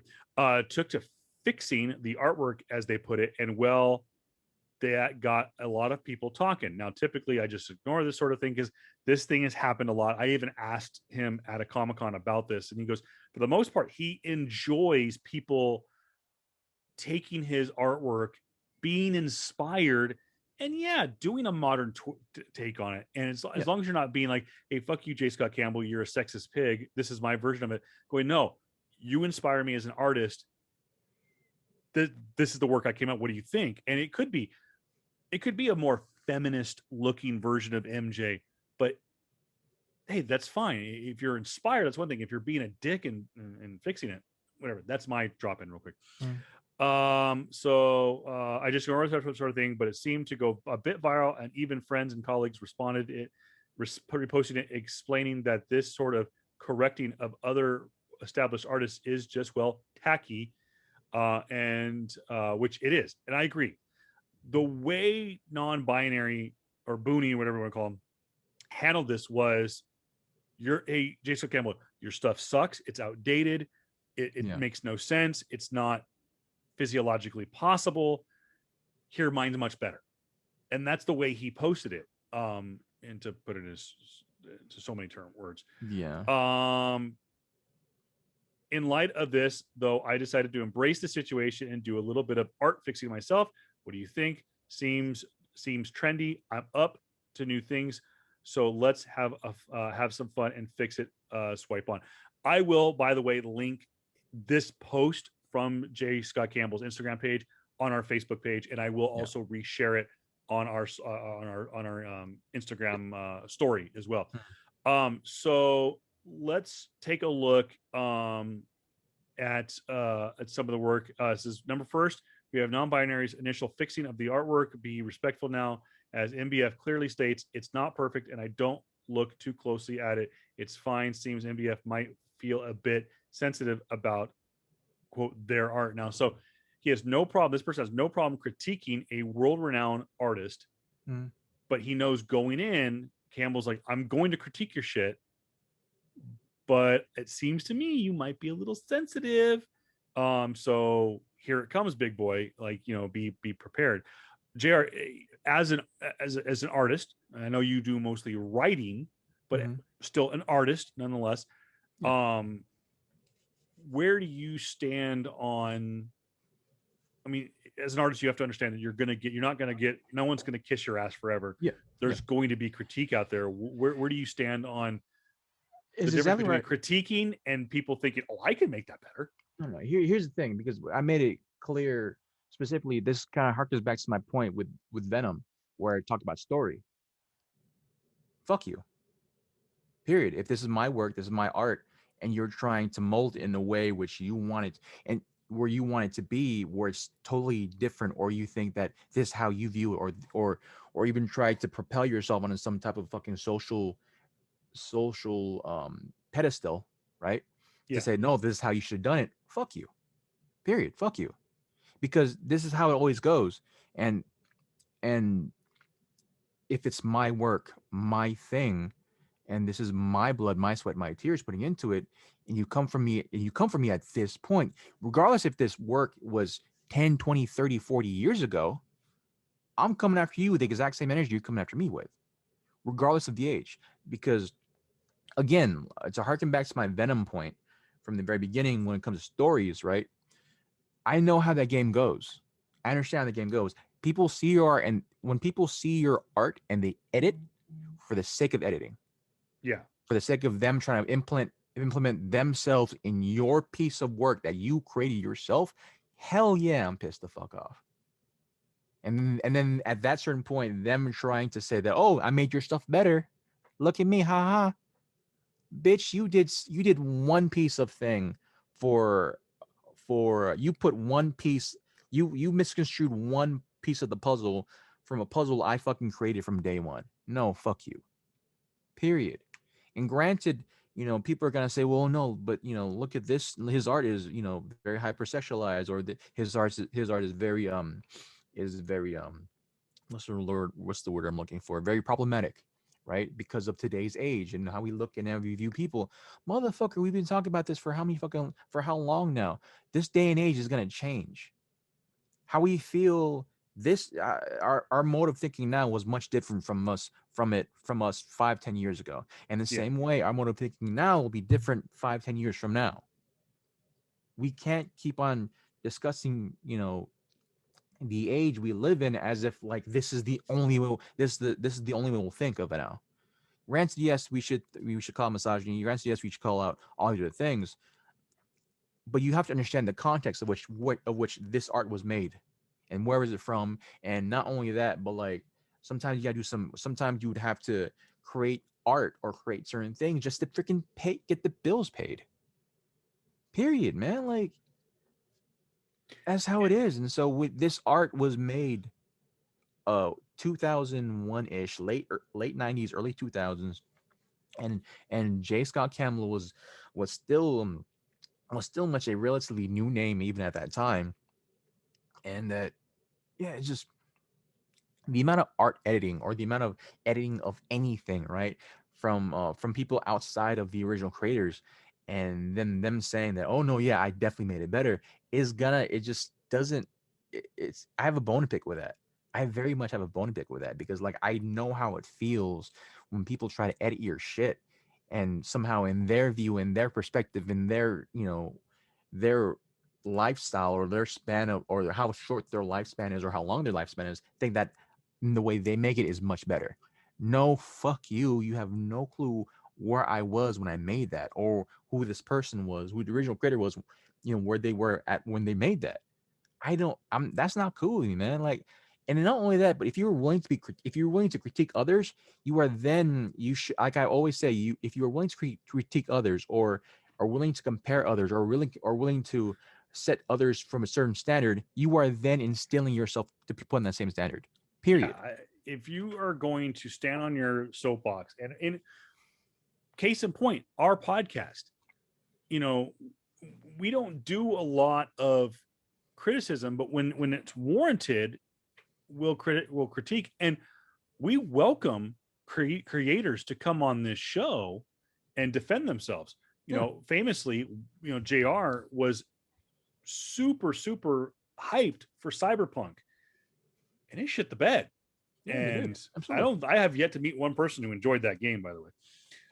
And I welcome the developers, the game creators, the studio that Mhm. greenlit the game and maybe edited it down to the point of where it's at, or rushed it out to the point where it's at, and defend yourself. You Yeah. know, we have gone back and forth on Captain Marvel, the Brie Larson movie. Yeah. I welcome Kevin Feige. I welcome the director, the writer. I welcome Brie Larson to come on this show and defend that product. Mhm. I defend since day one.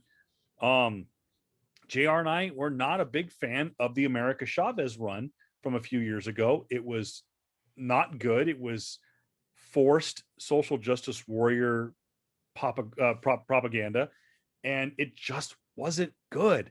Yeah. But did we miss something? Creators want to come on, bring it on. We're open for that. So because we'll face uh we'll face our critics, and we'll face the people, we'll face the subject of our Yeah. critique.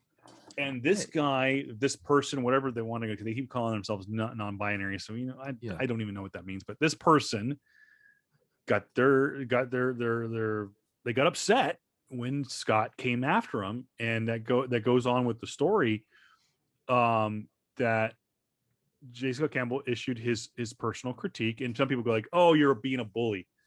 No, I thought his handling of everything from the what do they call it, the obedient puppy pose, where she's up on her legs, Mhm. the Popeye arms, um, Yeah. the unnatural movement of her clavicle. It just there again. The article will be posted on all of our social media platforms. PS Comics, I Yeah. love you, on Facebook and Instagram to read more about it. But Campbell did go back, and he quote updated it. Which, by the way, if I'm not mistaken, his sketch is now, I believe, being put up for auction, Yeah. That's really good. with benefits going to a charity of choice. But this also inspired a lot of other artists like David Nakayama, Sia Mhm. Oum, just to name a few. Of course, they're friends of the show. But Yeah. the people came to the rescue and said, we've made a career based on being inspired by J. Scott Campbell. Yeah. Like, and again, I feel like a lot of the critiques from, uh, a lot of the criticism from other people, or the harassment from other people looking onto this, are very much those people within the social justice ecosphere, right? And before I get onto that point, I will say again too, alternatively, for when our critiques, right, we're not just also critiquing the quote unquote SJW stuff. Where I'm fucking critiquing Justice League. I'm critiquing the hardcore, like, critical fans of comics and things like that. I'm critiquing Joker. I love Joker still, but like there's still a thing to be said of, like, okay, cool. You are the The biggest fanboy for Venom that I know, and I mean, I yeah, fucking hate that. I hate the movie. It's hate the stupid. movie, and you'll be the first to go like, "Oh, dude, that book was not good, No, bro." yeah, Like that. they're like, I'll be first and foremost to tell you the things that Marvel fucks up on. I'll be the first and foremost to tell you fucking the things that freaking DC's fucked up on, and like it's Case in point with I've me, Brian yeah, Michael Bendis. Brian Michael Bendis could do no wrong 15 years ago. Created Miles Morales, created Jessica Jones, did all these great did it things, wrong. did Civil War One, or was one of the architects of Civil War One, Yeah, and then he did Civil War Two, and just took a yeah, nosedive. And then they gave him Superman. And I'm like, oh yeah, shit, they gave him and, Superman, crap, and he shit the bed with Superman. But then he did create other yeah, books with DC's kind of side projects. But yeah. eh, hey, I'm Yeah, not afraid to go after stuff that I like. It's like it that just wasn't good. yeah, it's just more so we have an honest opinion about the world revolves around not just us but just comics too. Like, so like I don't have a fucking flag to put on whatever stupid ass political side you want to be on. I don't give a fuck Yeah, about that. I care whether or not your fucking story's good. Period. And so when it comes to this specific art piece, or like this person non-binary, granted, people are saying that, oh, this person is a teen. Cool. A teen now has been critiqued by one of the greatest artists, comic artists that's ever graced the pages of Marvel, DC, whatever. And let's be honest too, and this is where this 39, almost 40-year-old man says, grow the fuck up and grow a pair. You can call him technically he is a teenager. This person is a teenager. This person, he's 18. This person's 18. Okay. Possibly. Which means legal, which means they're an adult, which means open fire. Not literally, you a-holes out there. We have to say that. We have to put that disclaimer out there. Yeah. But this, I'm sorry. If this person was 14 or 15 or 16 or even 17, I guarantee you Campbell would check swing on putting this person on blast. Yeah. Even though what he said was an honest artistic critique of this person's work, which it's not good. It's not bad. It's not bad. Kid's got some talent. Guy's got some talent, but it's not great. He's basically just taking Photoshop and taking 601 and editing it. Yeah, moving it around. Yeah. Here's it. I get where this is coming from. I get where the editing came from. It's just do this fucking, there's again, like I said before, there's this new thing of people on Tumblr or on social media re-editing or redoing, older comic work, comic arts, right? Like, I don't know how many times y'all seen, let's talk freaking roast He Who Shall Not Be Named. Yeah. No, yeah. So Liefeld. He Who Can't Draw Feet? He Who Can't Draw Captain Marvel correctly.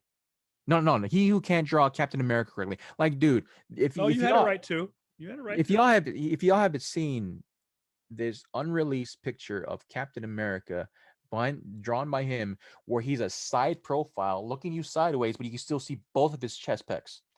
You have a horrible freaking thing. Yeah, okay, so it's in that vein of people, trying to re-edit art. I get that. Here's the thing, though. When you then try to pivot your editing into a social justice standpoint by saying, oh, yeah, this is, you're looking at misogyny and all this stuff. Again, context. What sells? Sex sells. What sells? And specifically at the time of the 90s or the late 90s, where the comic bubble fucking popped and there was no money to be made in comics at all. What's gonna sell a niche, incredibly niche freaking comic now, or a niche, I guess, collecting or hobby now? Sex, period. Yeah. At the time, the 90s or late 90s, early 2000s. So you have to understand the context of there. Yes, we should. There are some problematic stuff in our past that we got to address. But yes, we have to understand that there's conscience with this. And so when people are coming out of the woodwork now saying that, oh, you're fucking misogynist, you're this, you're that, you're a cis white male, all these fucking stupid ass buzz terms I continue to fucking hate at, I continue to hate and cringe at. And yes, I'm an Asian American male. I'm gonna say that fucking first foremost Filipino. Rockets not fucking die. And I'm still saying that's fucking cringe, man. Y'all are cringing me out with some of this bullshit buzz terms that y'all use over and over to not get over the fact that you have to fucking grow up too, man. Period. You can't come to this conversation like an adult and understand that he's critiquing a person who's critiquing him. Y'all take shots at people who critique you. So what's the difference? What is the what is the exact difference when someone comes at your neck? When people come at your neck, what are you gonna do? Come at them back. So yes, to harken back to what my cohort here says, man. Like, yeah, if this person is of age or is living and breathing and is trying to be an adult, this is what critique looks like. And if you can't take this form of critique on art from one of the leading or one of the legendary artists in comics, then I'm telling you, man, wait till you get someone who hates your freaking guts to critique you. Seriously, man.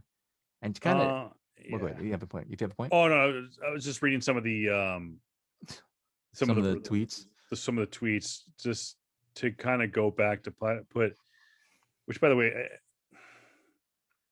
I want to do critiques on people's tweets because my God, freaking grammar and spelling and punctuation. And as a writer, JR, you would probably want to just throw your computer out the window. I'm telling. I won't. Yeah, I'm not going to say who these come from. So here's one review. It's the original critique on MB is of the male gaze present in your first illustration. I don't think anyone can question your technical competence. When she's saying J. Scott Campbell's a great artist, he is. What's being discussed are the political implications of your stylistic choices. This isn't a dunk. It's missing the point.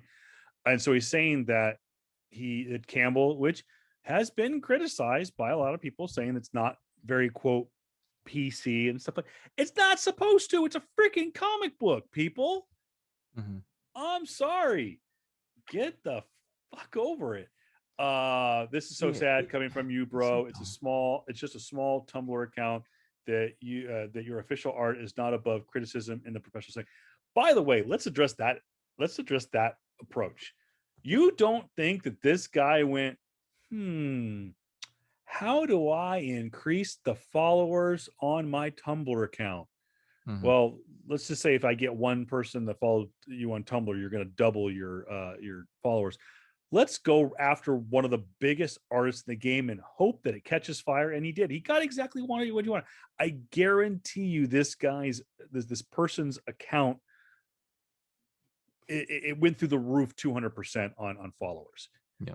And probably negative. And guys, I'm not one of those people like sick him and go bully this guy. I'm not about that. That's trolling that's a dick move. And I don't think what Campbell did, by the way, is a troll move. I think this was a lesson to be learned. This was almost a father teaching a son or daughter, and J. Scott Campbell's a father.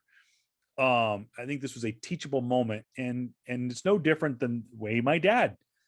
Hell, I got critiqued by my father today, and you know what, you're right, and took it to heart.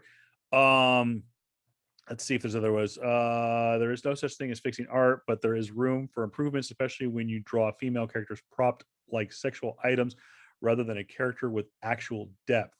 That irritates me. Mary Jane Watson, J. Scott Campbell's Mary Jane Watson, since his first drawing of MJ, is Marvel's official image of Mary Jane Watson. And to this day, unless I missed something, Mary Jane Watson is one of Marvel's top characters in their arsenal. They even gave her own book, which, by the way, was really, really good.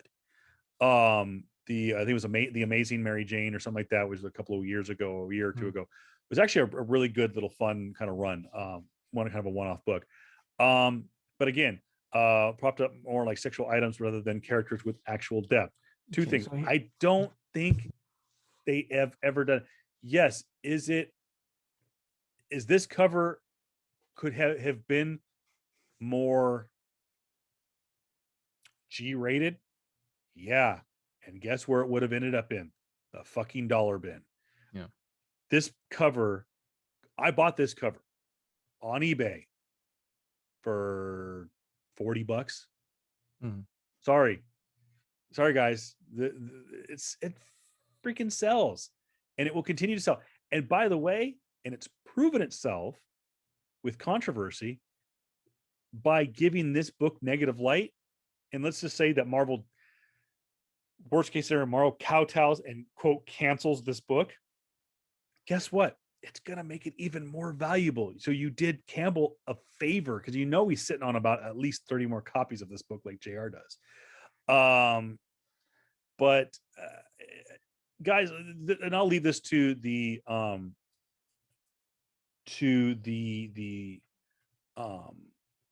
what's the word I'm looking for, to the audience. Let us know in the comments if you're on YouTube, in the comments below, what you guys thought of this, the quote fix. I have met, I'm not personal friends with the guy. I would love to be. I sent him an email inviting him to come on this podcast to tell us the full story of this incident. Obviously did not get responded, but I've met him multiple times. I'm not on a first name basis with the guy, but I've been around him. I've been around his shop. He was here in Palm Springs, and I got to chat with him a little bit more. and his crew that he travels with to cons, and that people say that, oh, he's a chauvinist, oh, he's a misogynist, oh, he's a sexist, oh, he hates women. I beg to differ. I see the people he works around. I see the way he treats people. He is not quite on the Michael Turner level. We've talked about how Michael Turner treated his employees, which was like they treated them like angels. Campbell's pretty close. Um, his employees never have a bitch about him. And I've been to official booths at San Diego Comic-Con for an artist when the artist isn't there, and they will go like, oh, God, he's such a dick, or she's such a bitch, or something like that. I've seen employees of the artist go like, I hate working here. Blink twice if you're being held prisoner. Yeah. But Campbell's people have nothing but glowing things to say about him.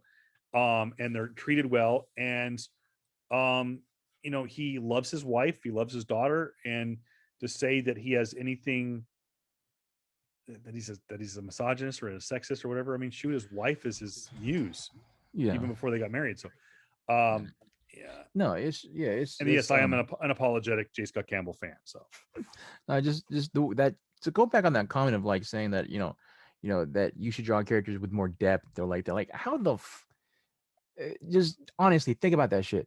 How are you supposed to draw depth on a character on a cover art of Mary Jane? Are you supposed to draw with her fucking degrees and degrees that she graduated with? Are you supposed to draw with like thousands and thousands of fucking books on the cover?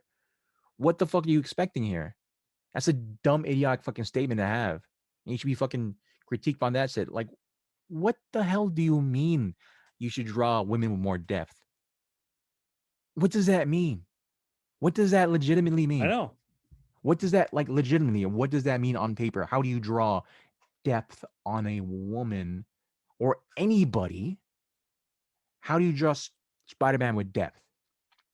Do you draw Spider-Man with depth of him over some tragic incident he couldn't save? How do you do that with Mary Jane? Do you draw some overarching, she's graduating or some strong empowering moment? What does that mean? Legitimately, what the fuck does that mean? And so these dumbass arguments or statements from people who are not even in the space of creating art, honestly, gotta shut the fuck up. And this is not even gatekeeping. It is me saying to people who just want to have an opinion about a matter that they shouldn't have that they don't have a fucking horse to stand on or a horse in the race to be in. Like, legitimately, like, what do you mean when you say these comments? Other than you want to have your social commentary and have social brownie points on a topic that's hot right now. That's how I freaking view a lot of SJW topics right now, or Twitter specifically, and it just irritates me. It really irritates me because, like, one, being an artist is fucking hard, and being an artist is get shit on, specifically when a lot of your art comes back from way back when, and it is seen as now as problematic when you're still trying to work day to day, man. And it is irritating me. So there's no surprise to me that a lot of artists nowadays are going the NFT route, where they're trying to sell their art, whatever that art may be, right? As long as it's not quote unquote illegal, and selling it, to people without actually showing this art, in social media spaces, man. And it's no surprise to me that a lot of these artists are going that route now. Just like, oh, fuck it, we're gonna sell, NFT art. And for those who don't know, and this is a interesting segue to put it at NFT. Yeah. Everyone's getting into NFT nowadays, and like an NFT, of course, is non-fungible token, defined as a unit of data stored on a digital ledger called a blockchain that certifies a digital asset, and therefore not interchangeable, that they can be used to represent photos, videos, audios, and other types of digital files. And granted, yes, that was a very quick segue into this next topic. It is a very valid one because, again, they're trying to solve, artists nowadays are trying to solve this this aura or this old mantra of like, oh, the starving artist type of thing, but just selling their stuff online, man. And yeah, how do you feel about NFTs Well, specifically? you know, and again, I don't know much about them. This to me, trying to explain to me what an NFT is Mhm. like trying to explain to me what the fuck Bitcoin is or Dogecoin. Um, this your definition helped it a little bit. It's a non-fungible token. So it's digital artwork. Yeah. It's like getting a unique digital commission Yeah. from an artist. Yep. I have received digital artwork from artists. Now, Mm. I could take that file that they sent me and I could forward it to JR and say, "Hey, check it out." With an NFT, you can't do that. It's like Mhm. almost like locked into that device or that user. You can't trade it. You can't sell it. Mhm. I know that during WrestleMania week, and actually going back as far as this past fall, around the Undertaker's retirement at Survivor Series, and yeah, we're gonna go wrestling for a second. WWE was one of the first major brands to get into the NFT, and that's where I was like, I don't fucking get it. Yeah. And I was looking at, it, and there was a digital piece. It was a like almost like a 3D psychedelic Render. artwork on of the Undertaker, and it was selling for $10,000. And I go, what in the Yeah. actual ass? Yep. I could just right click and save as file to my, but you can't. Yeah. And that's not just because the website was locked, but it was just like I mean, I could record it on my phone, I guess. Yeah. Just Yeah. to put but yeah. Yeah. I know that your boy, Art, not Art Germ. Well, Art Germ, I'm sure is eventually going to get into it, but Gonna be, yeah. Boss Yeah. Logic is been one of the first real major artists in the Yeah. comic book world to try his hand in NFTs. Yeah. It's kind of crazy. And even before that too, man, NFT non-fungible tokens have been used by everybody, and they are means to capture art, video, pieces of moments in your lives, and like the thing that the last year has really shown us is that people are willing to buy anything, Yeah. right? Anything, absolutely anything, even if it's just moments of time, right? And so you have like, Logan Paul, when he talked about Pokemon unboxing, unveilings, right? Yeah. People opening Pokemon cards. When I think Logan Paul, he got his Charizard, right? He Yeah. he got the very first edition Charizard, right? Yeah. He sold that moment as an NFT, or he's going to sell that moment, that small snippet of time. And he's selling it, and people are gonna buy it, and that's I know. crazy to me. That's insane to me. Or the NBA is officially licensing NBA like games and like certain moments of games, right? Video material for NFT Top Shot, right? That's another. But what makes me want to that like those kind of like moments? Yeah, I can just go to YouTube and you find the could. moment. This is the argument against it. Yeah, absolutely. You could, like, okay, that's just weird. And but supposedly, the thing about NFTs is that, um, I gotta kind of define NFTs again, right? Sometimes NFTs again are like print runs, for comic book terms, right? There's a certain amount of NFT tokens or whatever, right? A individual can sell, and they can have different variants, right? Who knows what that variant can possibly mean with, let's say, top shot. I think they showed one where it was LeBron James dunking the ball the first time as a Laker, right? And I Yeah. think that sold for like 10 something, 10K or some crazy amount, right? And there are different versions of that, and there are different like viewpoints of that, right? That will have its own authenticity as an NFT. At freaking crazier thing, Cara Delevingne is Oh God. Yeah. auctioning a video about her vagina, where she talks. It's an Instagram post where she speaks on. She's kind of having like this semi-spoken word, uh, or like art piece where she talks about her vagina and how she's claiming it's hers, right? And she's selling that video specifically for auction, and it's gonna sell like crazy, man. It's insane. And NFT again, and artists is now getting into it, like Boss Logic, right? Who is an amazing artist. He's more so, I think, in graphical art or digital art. He teamed up with with freaking with UFC, specifically the recent and current heavyweight champion Francis Ngannou, right?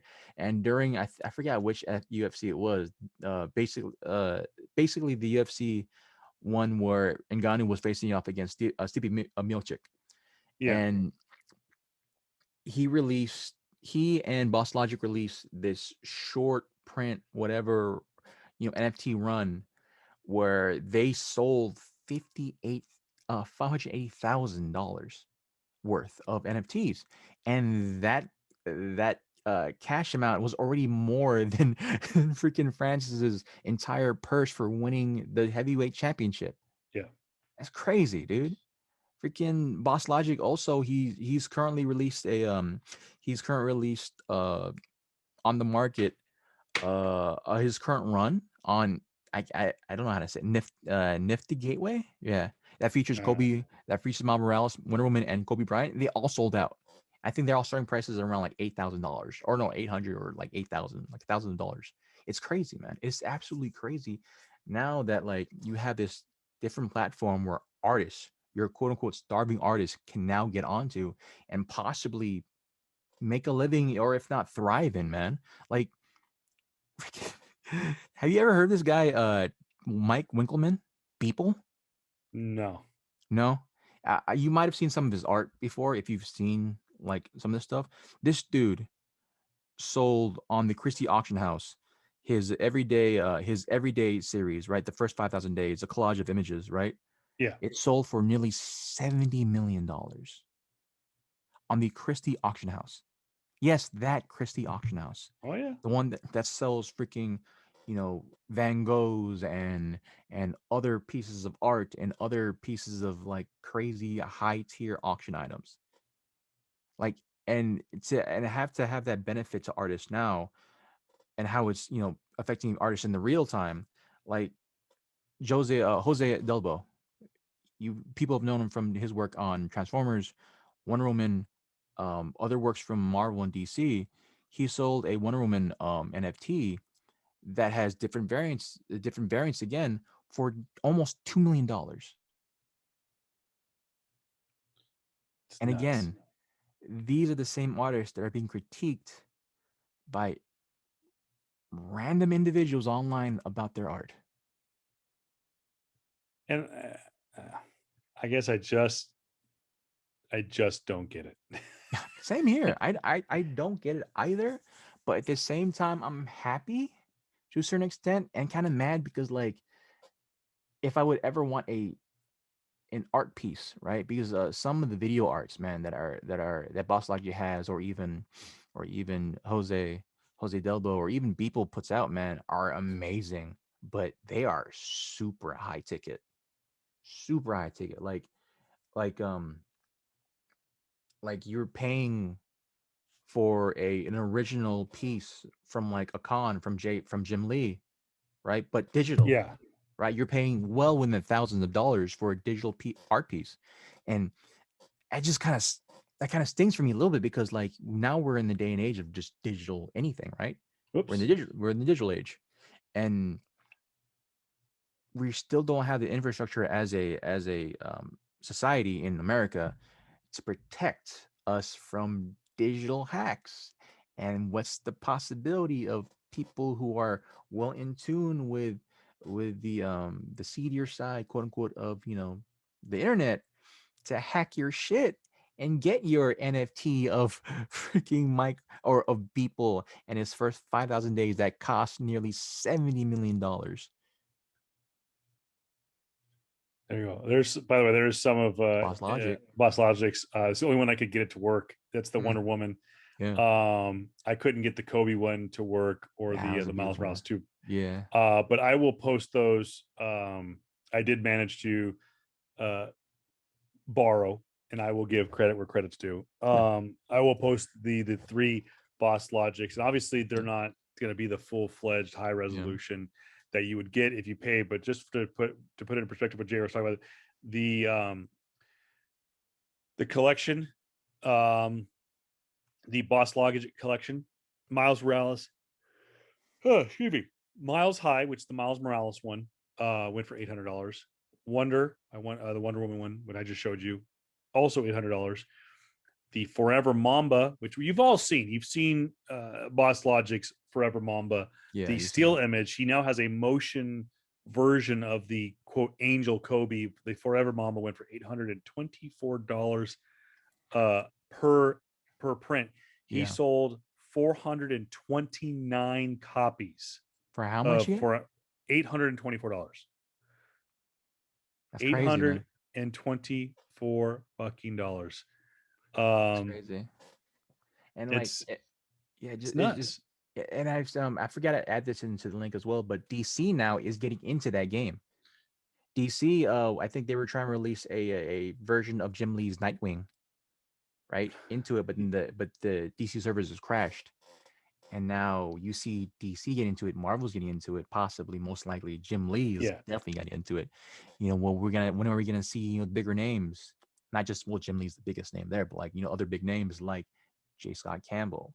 What about Adam Hughes, Art Greg Germ. Horn, Art Germ is definitely getting into it. Peach Momoko, maybe By even. by Go the way, ahead. your Kobe one, 354 million, or no, sorry, $354,000 on that alone for so yeah, It's crazy, man. it's It, freaking it's nuts. and like the I'm happy that this is happening specific and how artists specifically can really capitalize on this because yeah, dude, they get shit on so fucking much, right? For making quote unquote controversial art and like having other companies then benefit from that controversial art to sell their shit and make their profit off of their backs Yeah, without them getting any type of like back pay, right? We talked about that story of when who was it, the creator of the Winter Soldier, right, yeah. getting some credit through SAG, but not through the MCU, not through Marvel.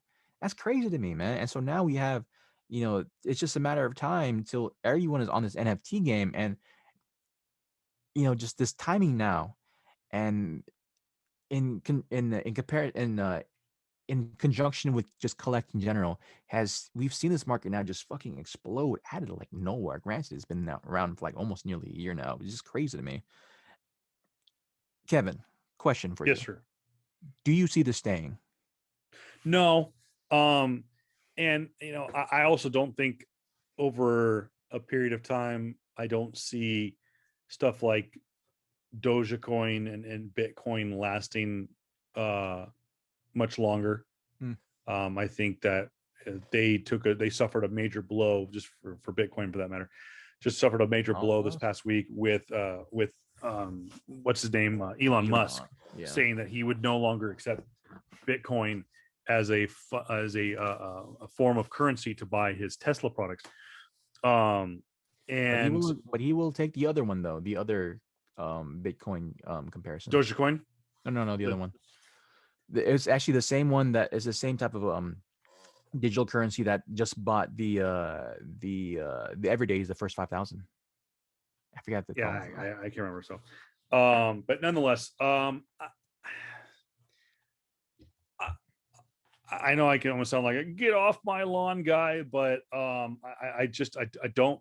I honestly I don't see it lasting. It doesn't make any sense to me. I think there's people, but at the same time, here's the argument: is okay. Actually, I'll make an argument for myself. I just went onto that website and I clipped those 3 videos. That's what they are, 3 videos off of that website. It took me 30 seconds to do it.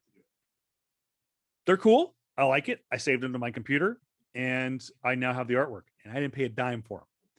I'm not going to sell them because it's not mine to sell. I'm not going to use them for monetary gain other than I use them as an example in this podcast. But let's face it, JR and I are not making money off this fucking podcast. We're spending more money than we're making. Not yet though. Not yet though. But it, if I met an artist, if I met Boss Logic, I go, boss, why should I buy an NFT as opposed to you just sketching me a freaking picture right now? and he can sit there and explain it to me. And someone tried to explain it to me the other day was, well, you Kevin, you could easily buy a computer Mm. from Best Buy for $500, and it says Hewlett Packard on the side, or it says Sony, or it says Compaq, or it says Asus or Acer or whatever. But you choose to go Apple and spend twice as much, or 3 times as much, or 4 times as much. It's the same. And I go, nah, it's not the same argument, because I can sit here and tell you why Apple is a better product and why out of the box you're going to get your money's worth as opposed to a PC or alternative options. But NFTs, to me, there is no one that can truly explain to me why I'm going to pay so much money for that. Now, if I go and spend $3 million and buy Action Comics #1, the reason that Action Comics #1 is so sought after and so expensive is because there's so many. They're not making any more of it, and it's super rare. But when you have an piece of artwork like that, it's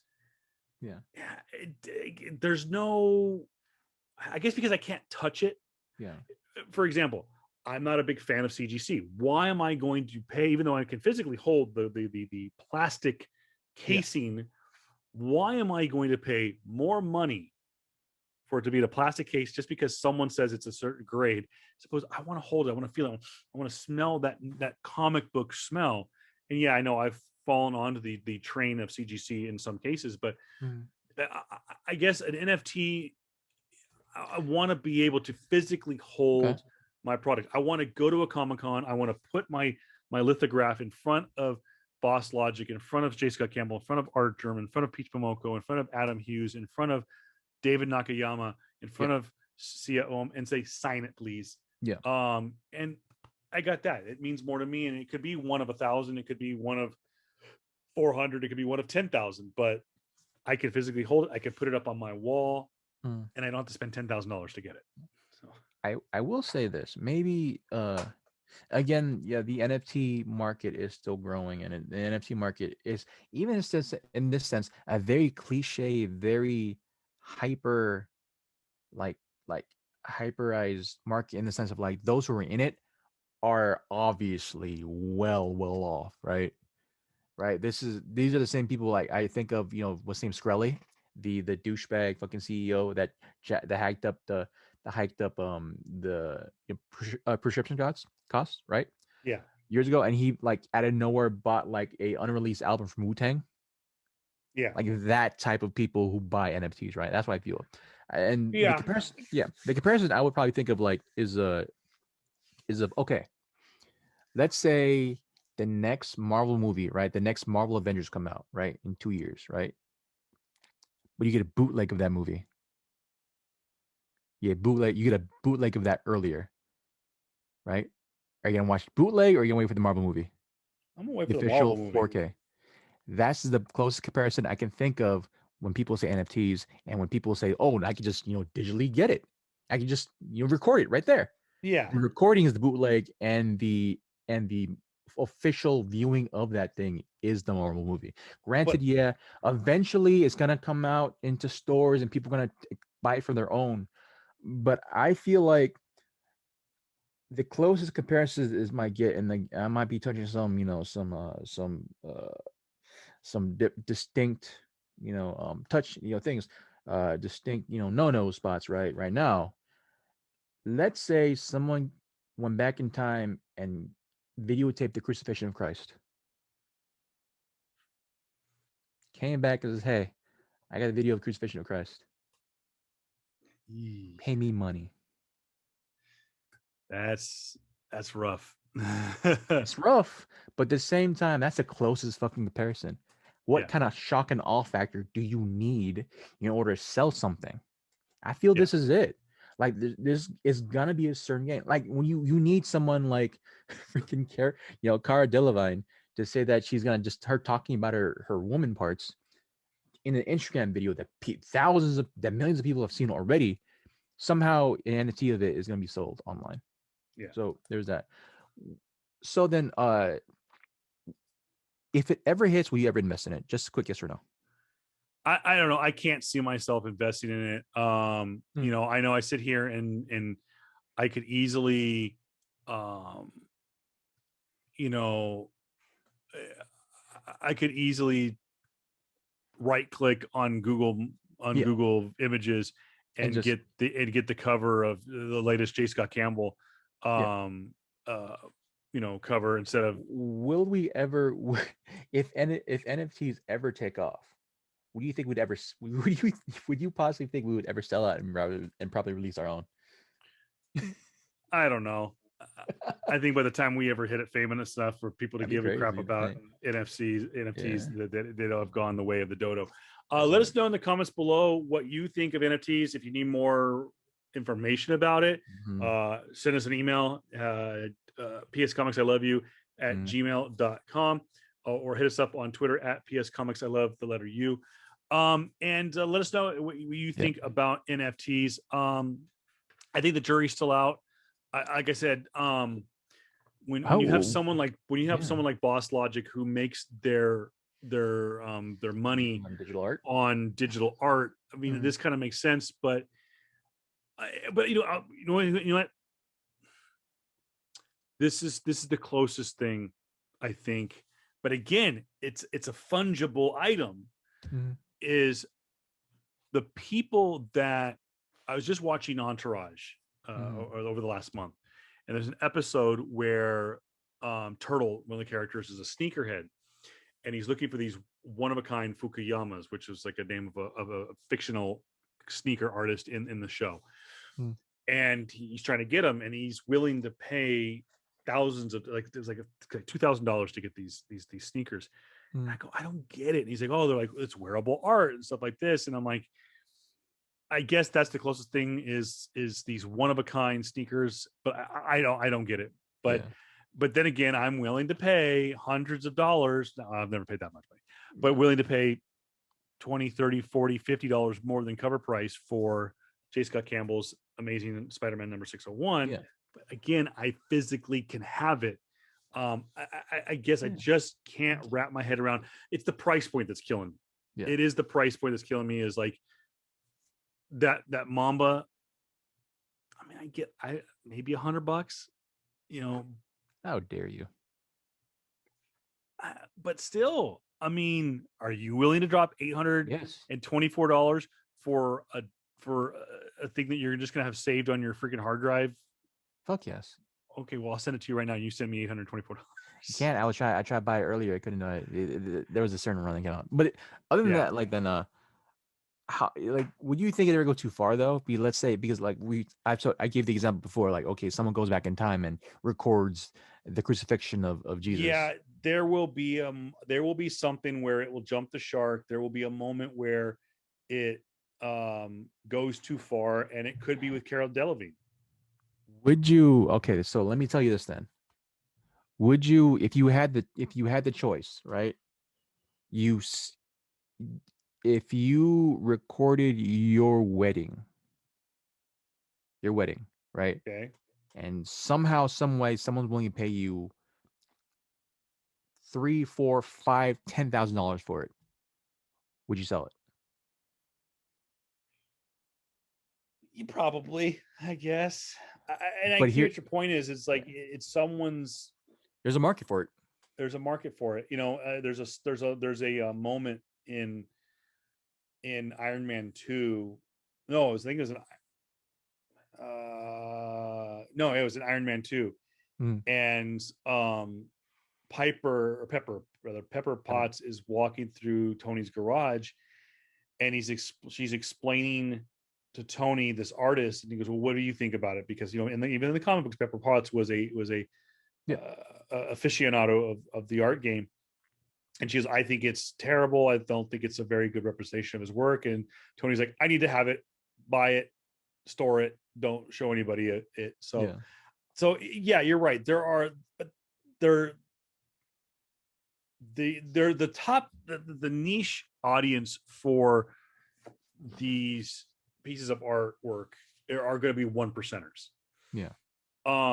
And people who go like, For example, I heard that Paris Hilton is also going to do some NFTs. She fancies herself an artist, and you're going to get people like, "Oh my God, I'll buy anything that says that Paris Hilton tells me to buy." Yeah. You know, so you have these two group of people that are going to do that. I just don't see everyday Joe Schmo, lunchbox toting, clock punching hard workers like you and myself that are going to throw down a couple $100 for one piece of digital artwork. I mean, yeah, I thought about having David Mack do some work, but even then, if I'm going to have someone do a watercolor painting, I'm going to have David Mack do a watercolor painting. I'm not going to have him do a piece of digital artwork.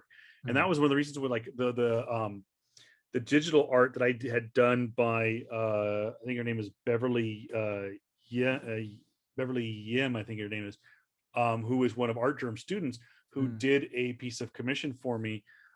She sent it via digital, and I said, "Can you send me the physical print as well?" And she did. She sent me the she did everything digitally, so I got technically the original piece of art, but I wanted the physical. So I will say this: there are certain NFTs that there is a physical media. There is a physical thing there that was given with the digital media. Okay, gotcha. The Beeple ones, I think I read that one is going to. I don't know about the boss logic. I'm pretty sure there is possibly, but as of this point, I don't recall. But there is certain parts. The things that I did read up on. There have been the physical media with the actual digital media, right? Yeah. Physical art with the digital media going onto there. But yeah, I get it. I understand, man. Like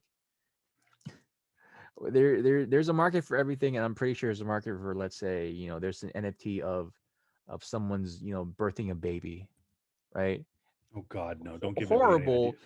Don't give anybody ideas. I'm pretty sure there's already out there. Beautiful to to the parents involved, absolutely.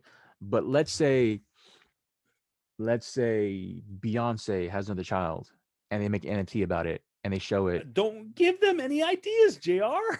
Dude, I'm pretty sure, bro. Jay-Z will do it. They're gonna do it. They're gonna do it. It's gonna be out there, and if it happens, I want to be credited with it. Period. All right, give us your man. You know what? I'm going to do that too. Let us know what is something you are willing to throw down $1,000 for. Is there an event that was captured in some kind of multimedia form, whether it be a drawing, a snapshot, a video that would be then sold as an exclusive one of one piece of original memorabilia and let's just say it's totally digital. No one else will have it, and it's only digital. You can never hold it, you can never put it on your wall. It's something that will sit on your computer alongside your whatever your work documents and all of your clippings from Google Photos or whatever. So put us in the comments below. What are you willing to pay $1,000 for? Make it reasonable. Don't say don't steal JRs and say, yeah, I want the crucifixion of Christ. Don't because you're not going to pay $1,000 for that. I'm pretty sure someone else will pay fucking millions of dollars for it. But you know what? I would pay thousands of dollars for, my friend. One time only, and if there's a fixed and finalized version of the first try of Cyberpunk 2020, a finished good version of this fucking game, I will pay not thousands, but maybe hundreds. That is a great way to walk it off. That is a great way to summarize where we have come in this episode. Let us know in the comments below what you thought of this week's episode. Give us that 5-star review that we so desperately deserve, no matter what podcast platform that you listen to us on, whether it be Google Podcasts, Apple Podcasts, Spotify, Anchor.fm, iHeartRadio, or whatever it may be, or just recently, like I said, Amazon Music. You can tell your Amazon smart device, hey, play PS Comics I Love You podcast, and it will play the most recent episode on your subscription. So check that out. Teach your new Amazon device to do just that. So Hey Alexa. she can't hear you. Damn it. I have my headphones in. I was smart. Alright. But nonetheless, yeah. So again, give us a 5-star review. Let us know what you think about the show. If you're watching on YouTube, give us the comments below. Let us know what you're willing to pay $1,000 for as an NFT. Also, let us know your opinion on the J. Scott Campbell fix situation. Would you have handled it differently? Would you, the artist, rebuke the fix artist? Would you go back and quote unquote, and I use the term loosely, attack this 18-year-old artist and say, here's what I think of your Pose up. artwork? Also, what was your favorite trailer from this past week? Mhm. Was it the Snake Eyes trailer? Was it the What's that long one? the Bodyguards. Venom Let There Be Carnage? Was it the Green Knight? Was it the Hitman's Wife Bodyguard? Or was it the teaser trailer for HBO Max's Friends reunion? Let us know in the comment below. Also, was it Bring It On Halloween? What do you think about that? Bring It On and Halloween. It's like snakes on a plane. It's like Sharknado. It's just a hurricane of terribleness. Yeah, you know what may even put up there? What do you want? You want the midnight blue, or you want that sensational red, or whatever it's called, Yep. cosmic red? Cosmic red. I'm gonna pick that. Maybe we'll put that up on our Instagram feed. All right, guys, thank you so much for supporting the show. If you want to, by the way, I've never been one of those guys to set up a GoFundMe or post our Amazon wish list, though maybe we will do that. No, just kidding. If you want to find out how you can support the show, you can go over to anchor.fm/pscomics I love you. And there is a section there on how you can support the show financially. We would greatly appreciate it. Like I said, everything that we earn from the show is put right back into the show, to the point where JR and I are actually in a negative in some cases, with all the stuff that we're buying to make this show better. We're down bad. But it's all good though, because I always find a way to justify it to my wife. I'm like, oh, I bought it for the podcast. She's like, really? And I'm like, okay, but I also bought it for this, and this. The podcast just happens to use it. So yeah, if you want to get involved with supporting the show, just head over to that link. Again, anchor.fm/pscomics I love you. And I'll put that link on our social media accounts later this week. We've got plenty to talk about. And guys, we are this much closer to Loki. June 9th, just a few weeks away. Should be a lot of fun. I think that a lot of people are more looking forward to this show than Falcon and Winter Soldier and WandaVision. And those were two excellent shows. Real quick, as we sign off, where are we at on Bad Batch? We good? We bad? We're in the middle? What are you thinking so far? I'll let you know, because if I say anything, or if you're gonna chase the rabbit. No, not just that, but like if I try to hint my feelings about it, I feel like expectations of it will be way too much. I'll throw mine out there. I've heard nothing but good things about it. JR has been very coy about his opinions with it, even with me off the air. So go check it out. Bad Batch is now streaming on Disney Plus. And don't forget, like we said, Loki coming June 9th, not June 11th, June 9th. Mm-hmm. It's coming on Wednesdays on New Comic Book Day. So check that out and let us know when that time comes, what you think of the show. And we're, like I said, we're going to do the wrap-up shows for Loki, and then maybe for What If whenever it airs. So he is JR Cabacungan, aka the Dark King, also not JR Comics 42 on Instagram. I am Kevin Pillow at Voice of Reason 23 on all social media platforms. And again, don't forget PS Comics I Love You on Twitter. I'm sorry, on Instagram, PS Comics I Love You on Facebook, and PS Comics I Love the letter U on Twitter. And let us know. Again, we're ever so closer to that raffle giveaway. I do want to close on this. Speaking of which, if you have already subscribed to any of our social media accounts, well, social media we can tell. If you've subscribed to to our show on any podcast platform, send us a screenshot to pscomicsiloveyou@gmail.com, and we will put you in the running for that raffle when we do hit that magical mark, as we get ever so closer to 100 subscribers across all platforms for podcast for this very, very show. And again, so greatly appreciated. All right, guys, thank you so much. I'm gonna wrap it up. It's getting late here on Sunday night. I gotta take some medicine for my my shoulder and my arm and hit the hay. Medicine. Yeah. Medicine. Thank you, Jaeger. All right, I'll talk to you guys later. Enjoy, and as always, peace. Peace.